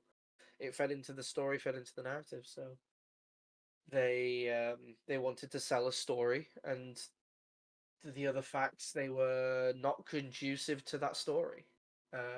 Also, the fact that and maybe this is just me being a bit stereotypy, and maybe this is not fair, but it's just what I noticed.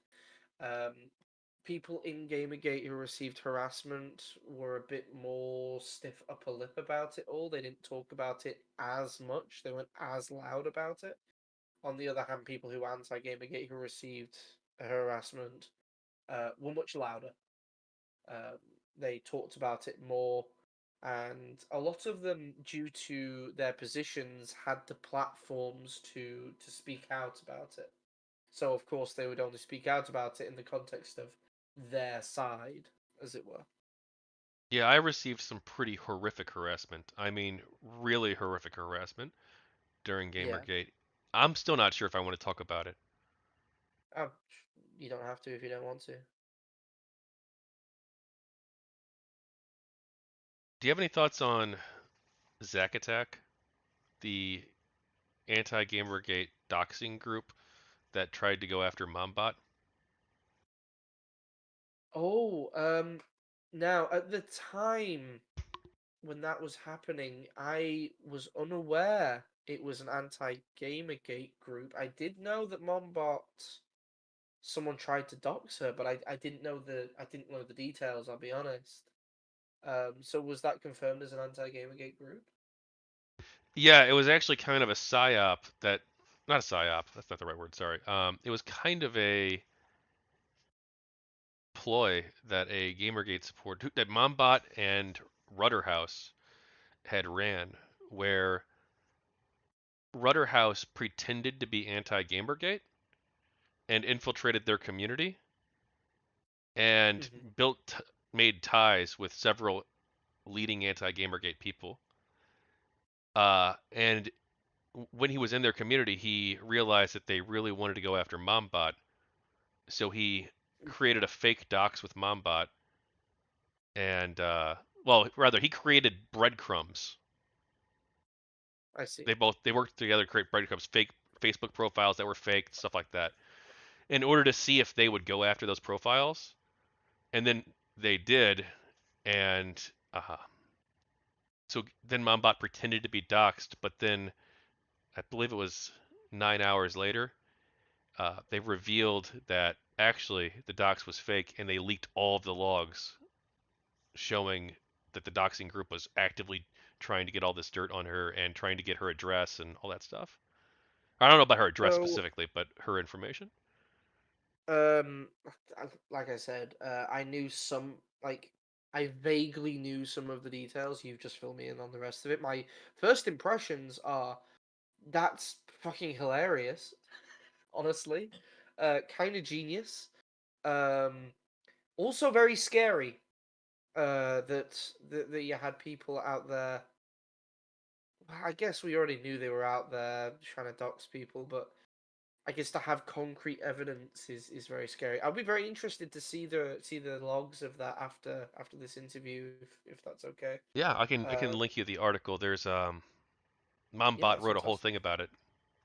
Okay, yeah, I'll have a look at that after this is all over. But if it is in fact as you describe, um, one that's pretty funny to pull that off. Some Ocean's 11 crap right there. Yeah. Um,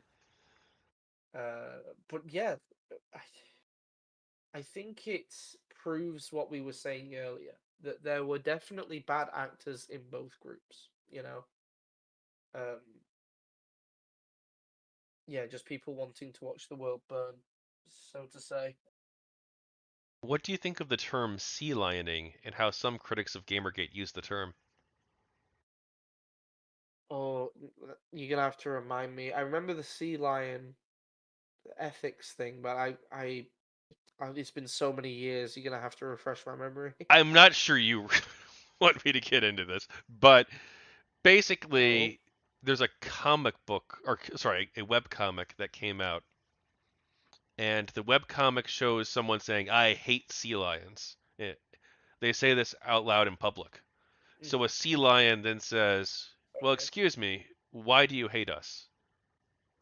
And the sea lion then proceeds to ask, "What evidence do you have?" Stuff like that. And I think, well, I'm not going to say what I think yet because I don't want to color your answer. But Yeah, you want my opinion. basically, So the sea just to lion is like, confirm, go ahead. Why don't I just show you the comic and you just like decide for yourself what you think of it? yeah, We're just to confirm exactly what I think it is, it's almost like gerrymandering or lobbying for more uh, information just I'll to just piss show you people the comic and you can determine because again we're on no time crunch here. This is gonna be for the book. off. Oh, hang on. I don't want to accidentally share my DMs. I did that one time on accident. It was horrible. Um, so let me be super super duper duper duper careful and try and do it this way. Are you able to open the chat in Discord to see for Yes, this specific lobby? Or here, I'll just post it in general chat too. That'll let me work. confirm. There we go. Yeah, that'll work. There we go.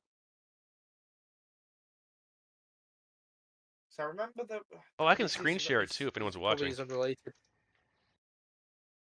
Oh yeah, actually that might be good for the people watching if there Yeah, is it won't help the. anybody Actually, I watching wonder. trying to see No, because of something. copyright, I probably couldn't include it in the book, could I?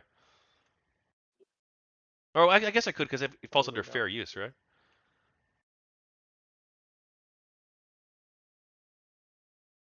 Okay, so I see. So it's this. So it's feigning civility to try and piss somebody off and kind of force a debate. It's kind of funny. Um, I mean, there's nothing wrong with a debate, but at the same time, I understand if you don't want to have one. Uh, I mean, it's fine if you don't want to have one. If you just want to go about with your day, fine.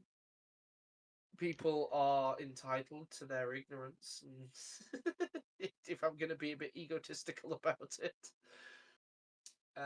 the only thing I would say is if you're going to make a statement online, especially a controversial one, especially a political one, on a certain level, you have to be ready for people to say, "Well, where's your evidence for that? Where's your basis for that? Where's that opinion come from?"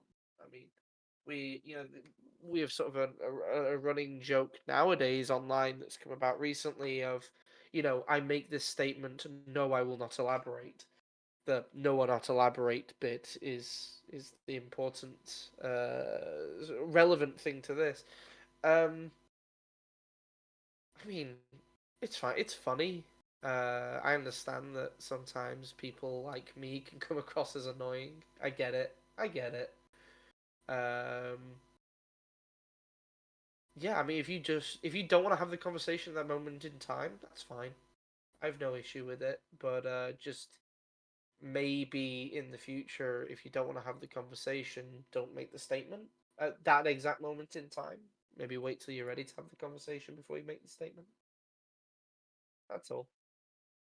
Yeah, I find it really, really reprehensible, kind of, to make public claims and make public arguments, but then to immediately get angry when someone challenges those claims or asks for evidence for those claims. Especially in this particular case, we're looking at a very polite conversation. Now, obviously, the part at the end where the sea lion follows her home to ask her about it, like that's obviously not good.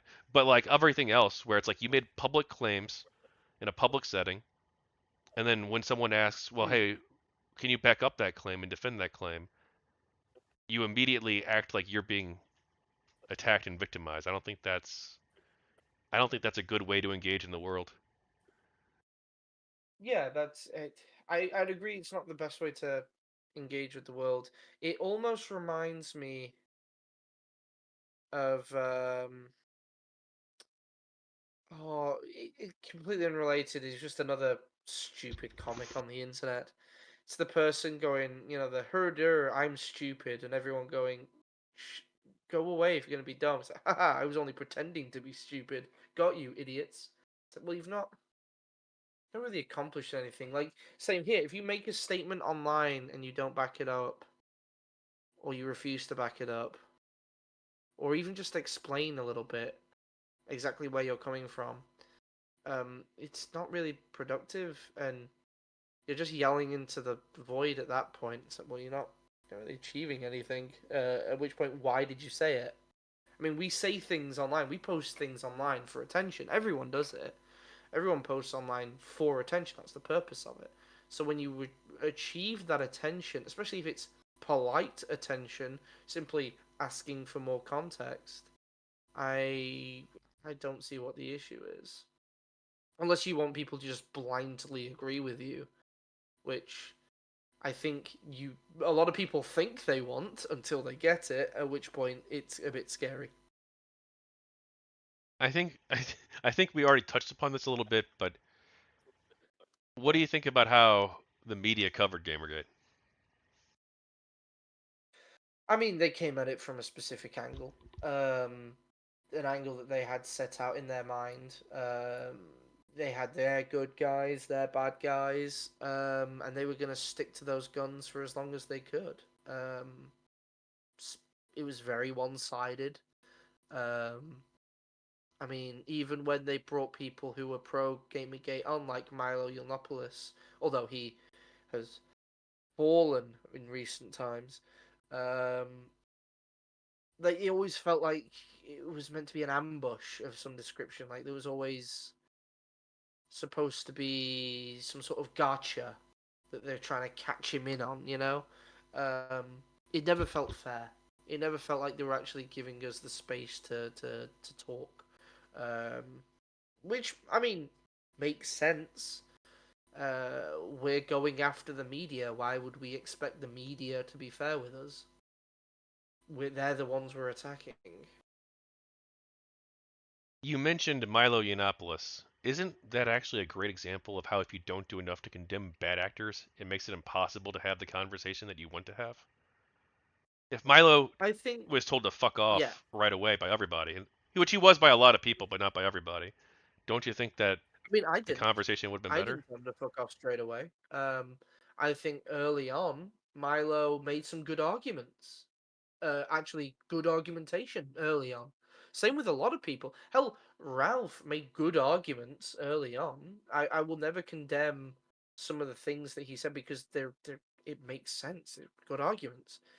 It's just later on he made a lot of bad arguments and became an asshole. It's not just bad Same with arguments, though. Milo. They were legit harassing people. Ethan Ralph Oh, in I particular. mean, yes, agreed. Like No, that, he I will was always legit condemn. harassing people. No, I'm saying agreed. Like that, I will always condemn.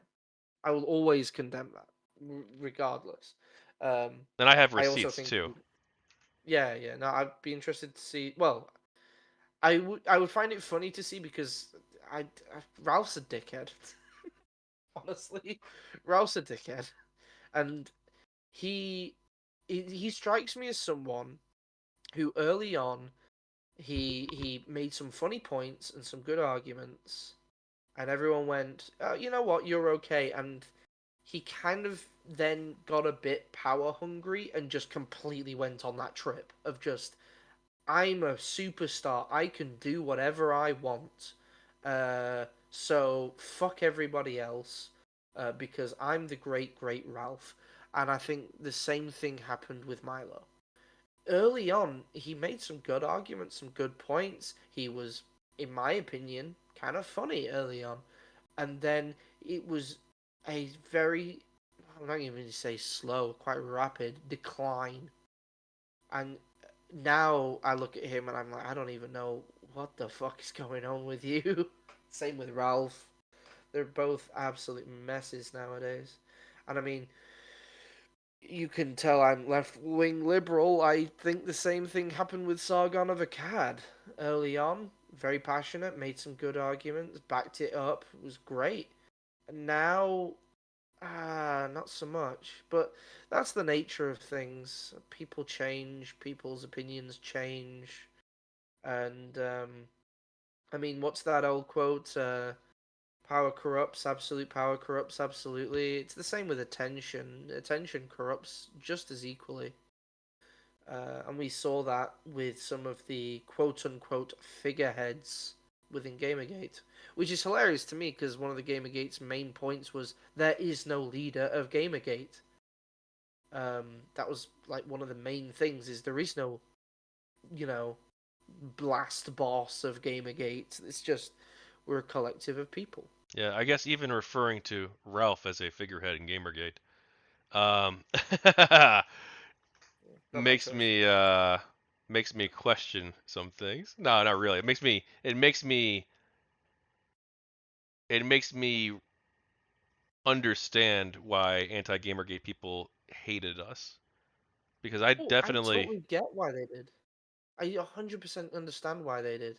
Because people like Ralph stole the microphone and yeah, started yelling. And it's like, well, you do not speak for the rest of us. Um, I, like, which is why I think what most of us did, which was say fuck off asshole, we don't want anything to do with you. I think that's the right approach, not this, oh, well, I don't want to spend all day condemning bad actors, so let's just like ignore the bad stuff or like only oh, occasionally say that it's bad. I mean, I guess Like I Ethan Ralph is in large part responsible for me getting doxxed and my parents being yeah, harassed for weeks, okay? Like no, that's I'll shitty. talk about it, but no.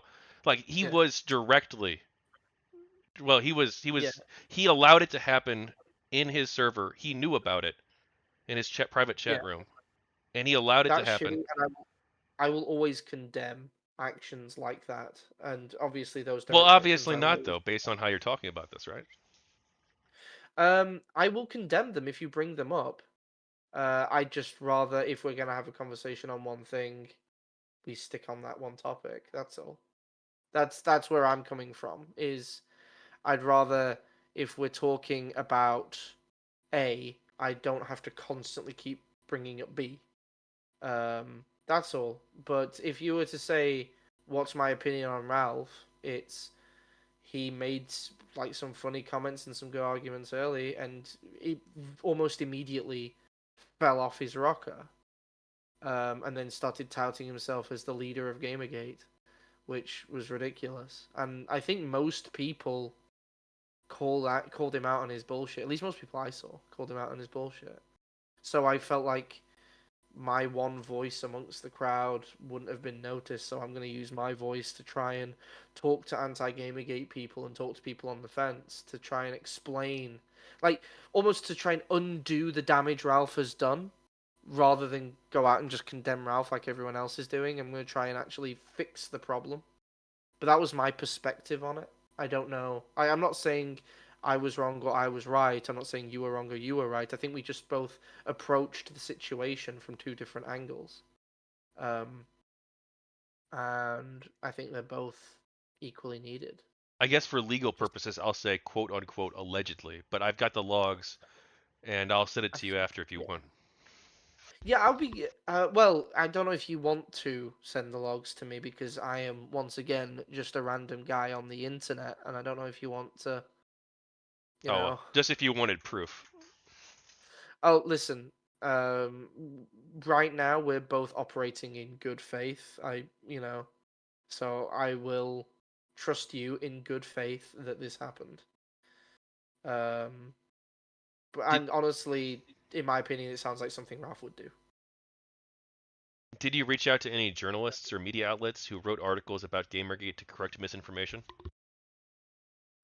We wrote, well, all of us, really, all the Color Cabal wrote out incessantly to BuzzFeed about our article specifically to try and get them to correct it. They refused to until the person they interviewed, like, went online. Ha ha ha! I managed to trick BuzzFeed. So yeah, directly, and they just shot us down. Didn't want to have anything to do with us. Did anyone in the media reach out to you for an interview to discuss the movement? No. No one reached out to us, which was hilarious to me. How has the media's coverage of Gamergate affected your trust in the media as an institution? It's definitely hurt my trust in journalism as a whole, honestly. It makes me think if we can have this level of ethical violations this close to home, um, what what about the journalism that happens overseas? What about the journalism that happens covering wars or political events? Stuff that people have way more vested interest in. Like, what kind of stuff is going on behind the scenes there that we're just not privy to? It's massively hurt my trust in the media. If a journalist or games journalist who got Gamergate wrong is reading this now, what do you want them to reconsider? I don't want them to reconsider anything. All I would ask them to do is talk to people and come to their own conclusions. Like, actually do what you're doing right now. Sit down and have a conversation and see what conclusions you come to on your own. Um, to absolutely use a phrase that I hate vehemently, educate yourself. Hate that phrase, but yeah, actually go out, talk to people, and see what conclusions you come to. Don't just believe what you've been told. Go out and verify it. Go out and see. What do you think the media can learn about how they covered Gamergate? About their coverage of Gamergate Well, I or guess about Gamergate? we can kind of skip this one actually because we kind of already talked about that in the last answer. Oh, yeah, okay. Okay. All right. What do you think of the Gamergate Wikipedia article? I've not read it in a hot minute. I'm just gonna bring it up real quick just to refresh my memory because I want to be specific. Yeah, yeah, it just buys into the narrative. Uh, I mean, it's Wikipedia. It is what it is, unfortunately. There's not really much we can do about it. I find it depressing that people aren't willing to, like I said, do the research and um and actually talk to us. I find that depressing. Um, but it is what it is. It's the way the media works nowadays because it is definitely people in the media that have influenced Wikipedia to have it written like that. Would you like to see the narrative, quote unquote, on Gamergate change to be more neutral and or positive? I would aim for neutral, honestly. If I could get it more neutral, I would be okay. Just something where people will go out and have the conversations themselves. Um, I think that's what I would love.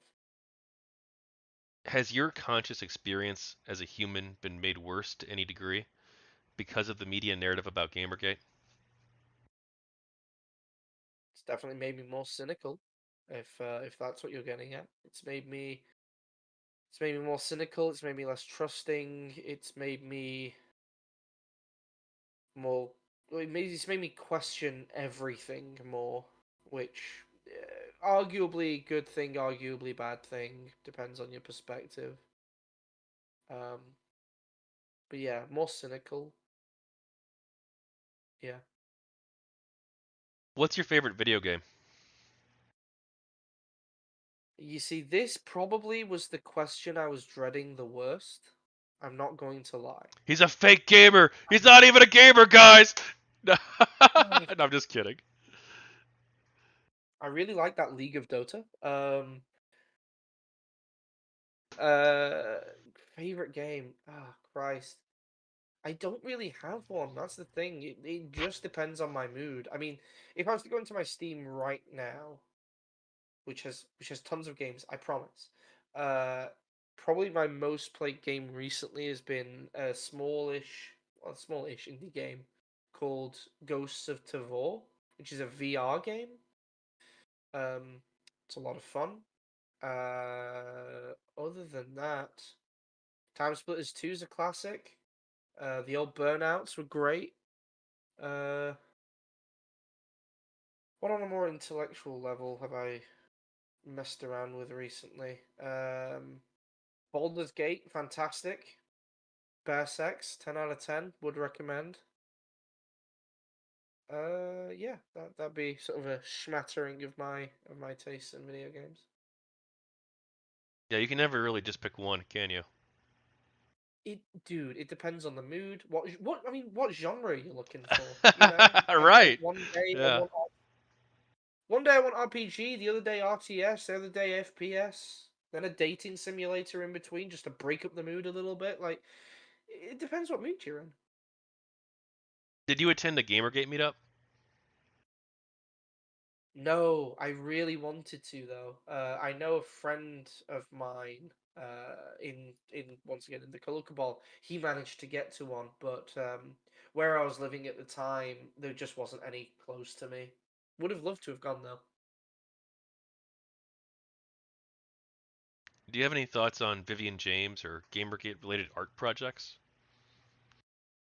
Vivian James is great, cute, great waifu material, and fantastic. Um, I love the fact that the horrific sexist group had a woman as our banner. And not just that, a woman who just looked pissed off and sick of everyone's shit. Um, that gave me a chuckle every now and again when I saw it. The other art projects, I mean, there was so much incredibly talented people. This is what I was talking about earlier about gaming culture bringing people together and being a beautiful thing. Like the art that came out, some of it was absolutely gorgeous. Some of it was cringe as fuck, and some of it is even more cringe looking back on it now. But some of it was absolutely incredible, and some of it was really good, and it really brought people together. And I just think it was fun, you know. And we needed a bit of lightness, I think, amongst all the doxing and death threats. So we needed something that we could look at and go, that's just a nice piece of art. That's just fun. Someone's had fun drawing that, and I can tell, and that is at least put a little bit of brightness in my day. Do you know what happened to Ethics the Sea Lion that GamerGate supporters adopted?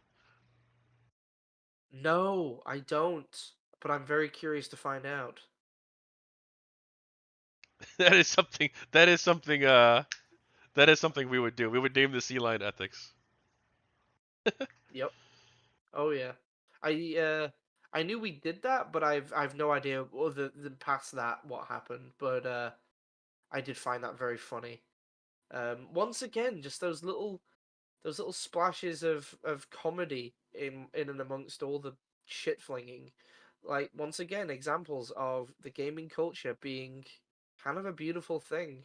Hilarious in our stupidity. What was your favorite moment during GamerGate? Favorite moment. I can't pick a singular moment, but a single aspect is the people I've met. The people I've met, the friendships I've made.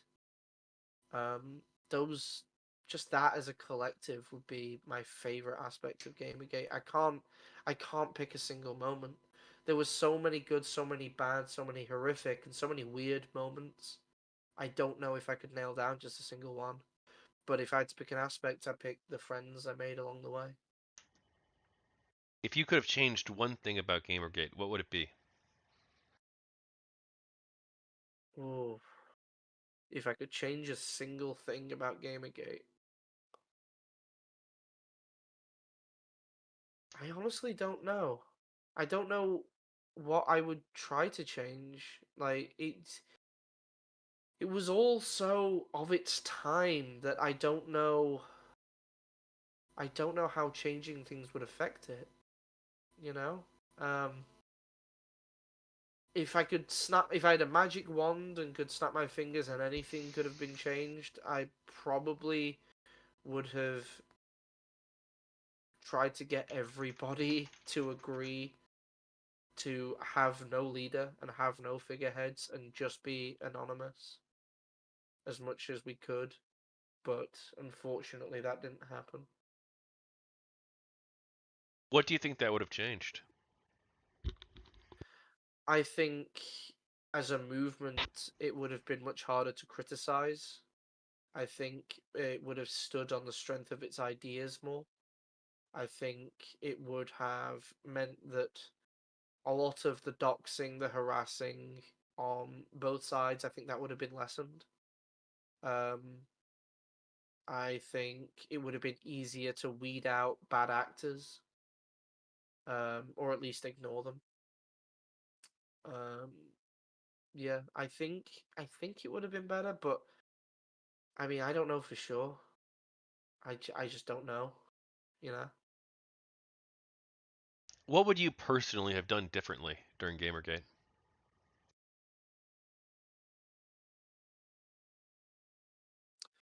What would I have personally done differently?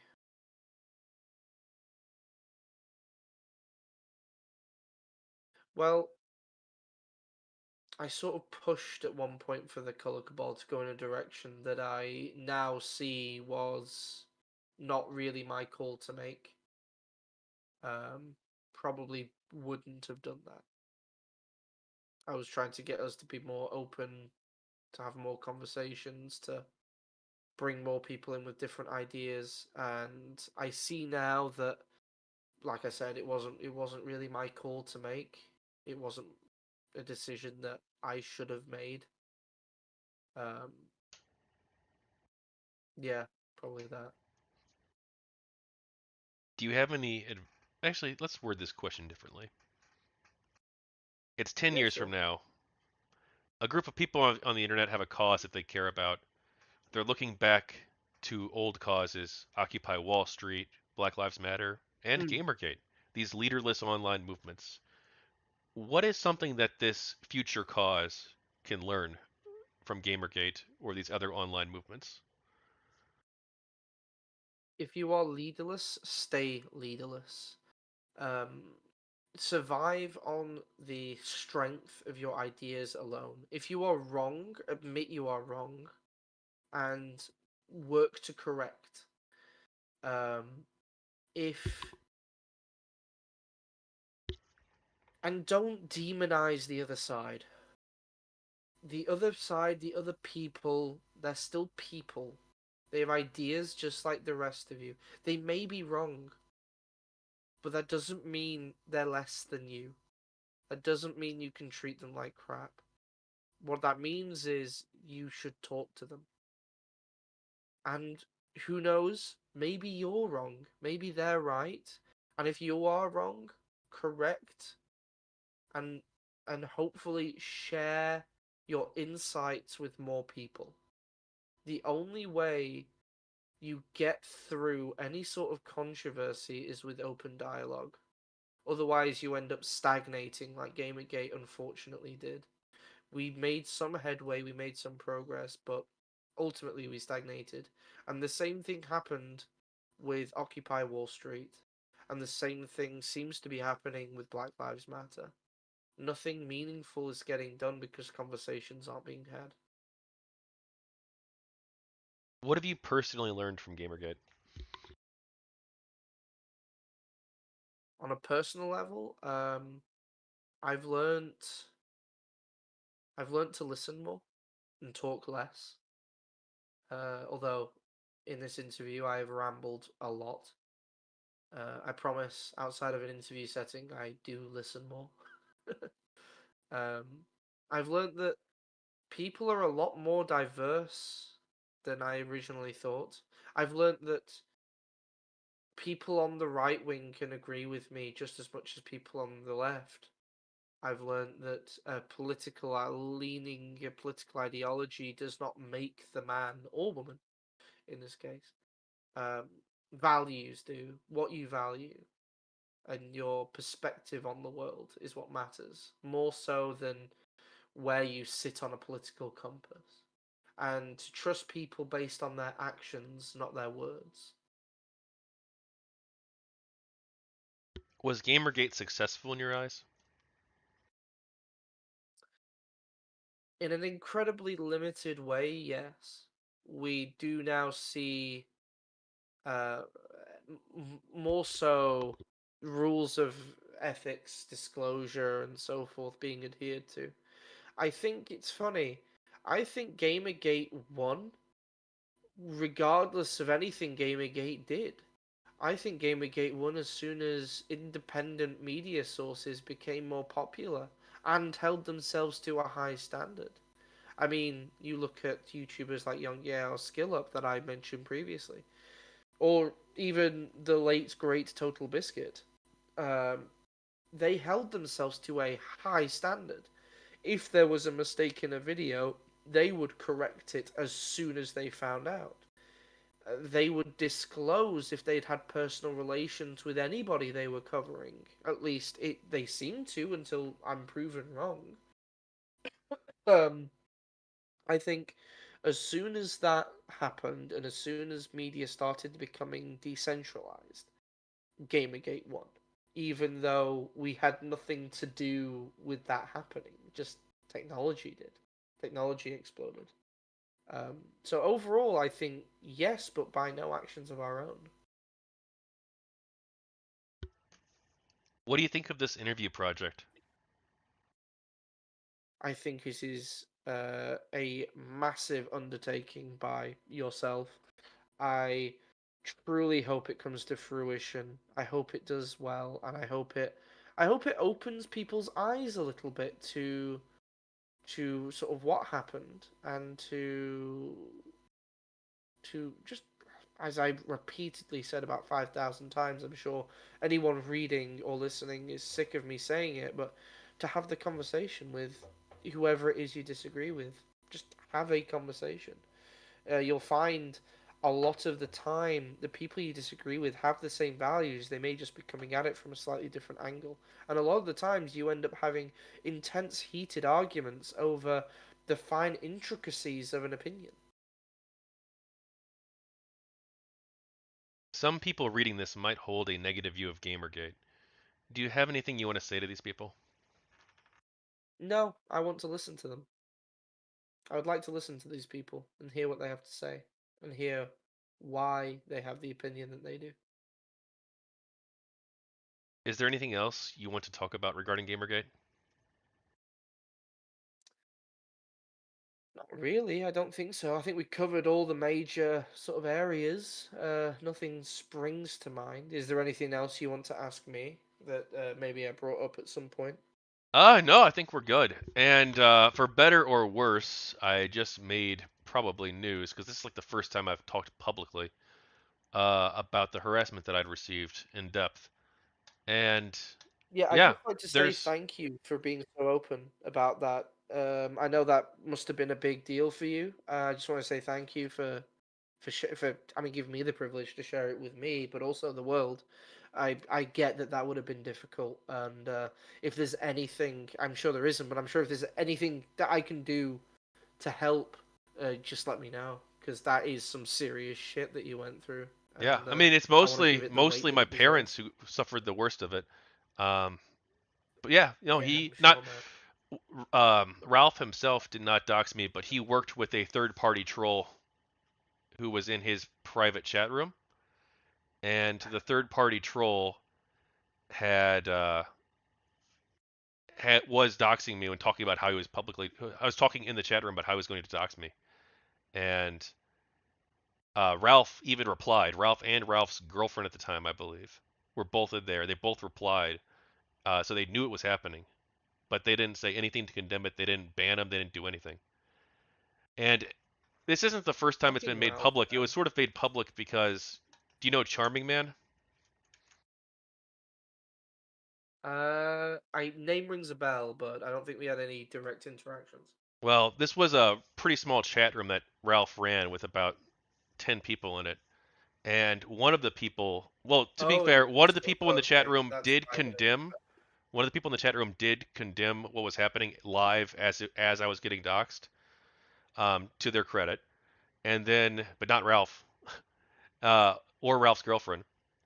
And then somebody, we don't know who it was, but one of those people in that room uh, did release all of the logs, so it became public without me even really wanting to become public. And CharmingMan did a video on this, and if you want evidence of this, it's GamerGate and the self-righteous suicide drama part 2. Part 1 is where CharmingMan talks about how Ralph's website and someone writing for Ralph's website had harassed another GamerGate supporter, Lily Feng, Lily Feng's family actually, and went after her family This after. I did know. That bit, that I did know, and that's why, particularly, I don't like Ralph. I did know that bit, the Lily Chang bit. Yeah, and I had obviously very much gone to war with Ralph, very publicly, and the Mhm. person who wrote his article. Um, but because I had done that, they decided they were going to go after me. And Charming Man goes Ah, over the logs. He goes over my response, why they doxed me, because I didn't back down. They kept saying you need to retract your comments, your condemnation. And I said, no, fuck off. Basically, I said I don't give a shit. I'm not scared of you. yeah, you So they held by wanted your to make me guns. scared, and they wanted to Just fair enough. destroy my life and go after my family. Not even me personally. They wanted to go after my Yeah, parents, which is the most fucked up thing of it all. Um, whether that was by accident or whether it's just because at the time I was a kid and I was living with my parents, or just because they thought going after my parents would be a good way to go after me. I don't know. But yeah, Ralph never apologized for this, by the way. I think that, of course he didn't. It's fucking Ralph. yeah. And I mean, like, if he came to me, like, today and was like, hey, man, I shouldn't have done that. I shouldn't have allowed that to happen. I'm really sorry. I made a lot of mistakes back then. I'm not that person anymore. Like, whatever. We can have that conversation. But um, yeah, no, nothing like that ever happened. And now he's a public figure. Now he's a public figure with a terrible reputation. Um, but I don't have any ill will towards him, or even like the person who doxed me. Maybe they were just a dumb, 17-year-old kid or something. I don't know. I think that Yeah. I think that they have done horrible things, and I think that they, at the time, were not good people. But that doesn't mean that they can't change. That doesn't mean that they can't turn things around and decide to live a better life and take a different path. And hopefully they decide to do that. Hopefully. I mean, I think it says a lot that you don't hold massive grudges against it, because I'll be honest with you, I would. But no, fuck Ralph. And yeah, I knew he was a dickhead. I didn't realize he'd gone that far. That I just didn't know. Yeah, I'll post the video where Charming Man goes over the evidence um, in the description of this video, because that people on the internet are going to see this and be like, "Oh shit, we have dirt on Ralph we can use to attack him." And I don't think you should dox Ralph in return for this. I don't think anything like that. Don't harass him. Don't harass his No, family. Don't do anything like that. What Ralph did was wrong, but don't don't try to destroy his life in return. Just obviously, you can criticize him for it. That's perfectly fine. And if you're a part of Ralph's community, you can condemn him for it and move on. But don't don't go after him. All right. no. Well, hey, I guess that's it. Anything else you want to talk about? Um, no. I think I'm kind of spent now when it comes to ranting about shit online. Cool. Well, hey, dude, this was fun. I Didn't hope really. I've given you some Good. I was just saying, I hope I've given you some stuff you can use. Yeah. I hope it's all right. I hope it works well in the book and that. And I hope I don't come across as too much of an asshole. No, I mean you're fine. Don't worry about it. No, you're fine, dude. I the whole point of this project is to tell people stories. It's not about me, Yeah, and I mean to some extent, it's not even about GamerGate. It's about our life experiences, about the and people this within it. was the people in it. Yeah, the friends we made along the way, as you said, and as buzzword du jour said in the chat earlier. It's about humans. I mean, that's all we fundamentally have, I guess, at the end of the day. We have each other, we have our own conscious experience of the world, and part of the reason I wanted to Yeah. do this project is because I was reflecting on Gamergate after basically not talking about it for years. I was reflecting upon it, Mm. and still to this day, my conscious experience as a human is worse because of this narrative about Gamergate. And I mean, I it definitely wish, doesn't help matters when you think there's like articles out there calling you this, that, and the other. It doesn't help your conscious experience. Definitely not. no, I mean the fact that this was a big part of my life, too much of my life at the time, right? I was like super hardcore dedicated to the cause, as a lot of us were back then. And this Yeah. cause that I cared about, the people that I cared about, and myself were smeared as misogynists is bullshit. It's not right. And Oh even yeah. if this book doesn't No, change I anything, agree. even if this book doesn't change anything at all, I still want to give people a voice. I want the people who were ordinary people like me, and also some of the people I'm interviewing are bigger names, like bigger, e-celebs or whatever. Um, but most of the people I'm interviewing are ordinary people, and I want to give them a chance to share their story because it's a story that's not being told, and it's a story that's been overlooked. And I'm glad that you were a part of this. Yeah, I'm honestly honored to be a part of it. I just honestly, I feel really bad for your editor, aka you, because you're gonna have to edit out all my ums and ahs and repeating myself and losing track of my thoughts. So yeah, no, Yeah. honestly, it was great to be part of it, and if I come across anyone, if I suddenly remember anyone else that I think would be a good fit, I'll see about throwing them your way. But it seems like you have a lot of material already on the way, so it's up to you, really. I mean, if you think I've said publicly, we'll take this part is not really related to the interview, so we can just end the official interview here. But Uh, I want to get more anti-Gamergate people. I got a ton of pro GG people, and I've got a ton of pro GG people who have been reaching I, out to me, and I'm like, I'm having to turn people down because there's just so many. I don't want to spend my life on this. I want to get this yeah, thing yeah. wrapped up. The interviews themselves, at least, wrapped up within like 2 months, ideally. Like now, if there's like one person who's like, oh, you Oh, know what, I'm on vacation, I can't make it until you know 2 months and 1 week from now. It's like whatever. I can still maybe make something work, but I want to get the interviews themselves wrapped up within a couple months. Um, and then people are yeah. saying I should wait until the 10th anniversary to release it. But man, that's sitting on the book for like if I finish it in 4 months, I'm gonna be sitting on it for like 8 months then. Is that really a good idea? I'd be surprised if you maybe I'm severely underestimating you. I'd be very surprised if you get it finished that quickly, just because it's you're taking on a lot. I think there is a certain level of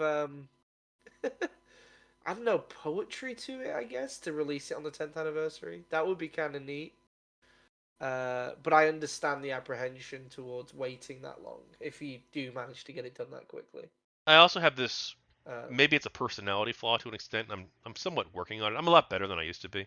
But I'm like not a super duper patient person. Like oh yeah, I get. well, so for instance, I'm literally doing an interview with you. I did an interview 2 days ago. I'm doing an interview with you. I'm doing two interviews tomorrow. I'm doing an interview Monday, interview Tuesday, hosting a panel to discuss the Republican debate with food shops, counterpoints, and maybe a couple other people. I've got another interview scheduled on Thursday. Then I'm taking 3 days Okay. personal time from this project. Then I'm going to come back and probably do like 5 interviews in a row Monday, Tuesday, Wednesday, Thursday, Friday if I can. So, like, I'm like, doom, doom, doom, work, work, work, work, work, work, work on top of my normal, real life job. So, like, I want to What get do this you thing do as a done. job, if you don't mind me asking? No way I'm telling you that. Sorry. No offense. Yeah. Okay. No, understandable. Yeah. No. No. I get it. I'm a random person on the internet. I was just curious. But no, I get it. Um. Yeah. Well, whatever job it is, it sounds like it keeps you busy anyway. Yeah. But anyway, hey, thanks a lot, uh. man. It was fun. I mean, it was kind of Yeah. weird Sure. because I didn't really plan on talking about the harassment stuff. But you know what? I'm actually glad I did. And it's not, I, dude, I don't know. I, I don't know what it is about me, but I get that a lot. If I start talking to somebody, anybody, regardless of the context, give me about half an hour to an hour, and I'll know their whole life story and family trauma. I don't know what it is, but like I've just started working at a new place now. Within a week, I know everyone's story. I don't know. I guess I'm just approachable. cool. Well, hey, um, Yeah, no, yeah, this let's was wrap good. this bad boy up. I don't think there's anybody I can raid on YouTube right now. Let me double check just to make sure. Hello everyone, it's time for Oh, no. Okay, I will raid Melina on Twitch though. And on Kick, I can't raid new ones, so okay. All right. Well, hey, thanks for coming on. If you're on Twitch watching, go check out Melina. Tell her that Tachyon sent you, and have a good night. Or well, it's 2 o'clock in the afternoon here, but I guess you have a good night since it's evening where you are, I believe. Yeah, it's coming up 8:30 at night for me, so I'm probably gonna chill out for the evening and then hit the sacks pretty soon. All right, all right. Smash that like button, everybody. Leave comments in the description and buy the book when it comes out. Most important thing. All right. Thanks, everybody. All right. Bye. I'll let you know when we're off air if you want to talk for a few minutes.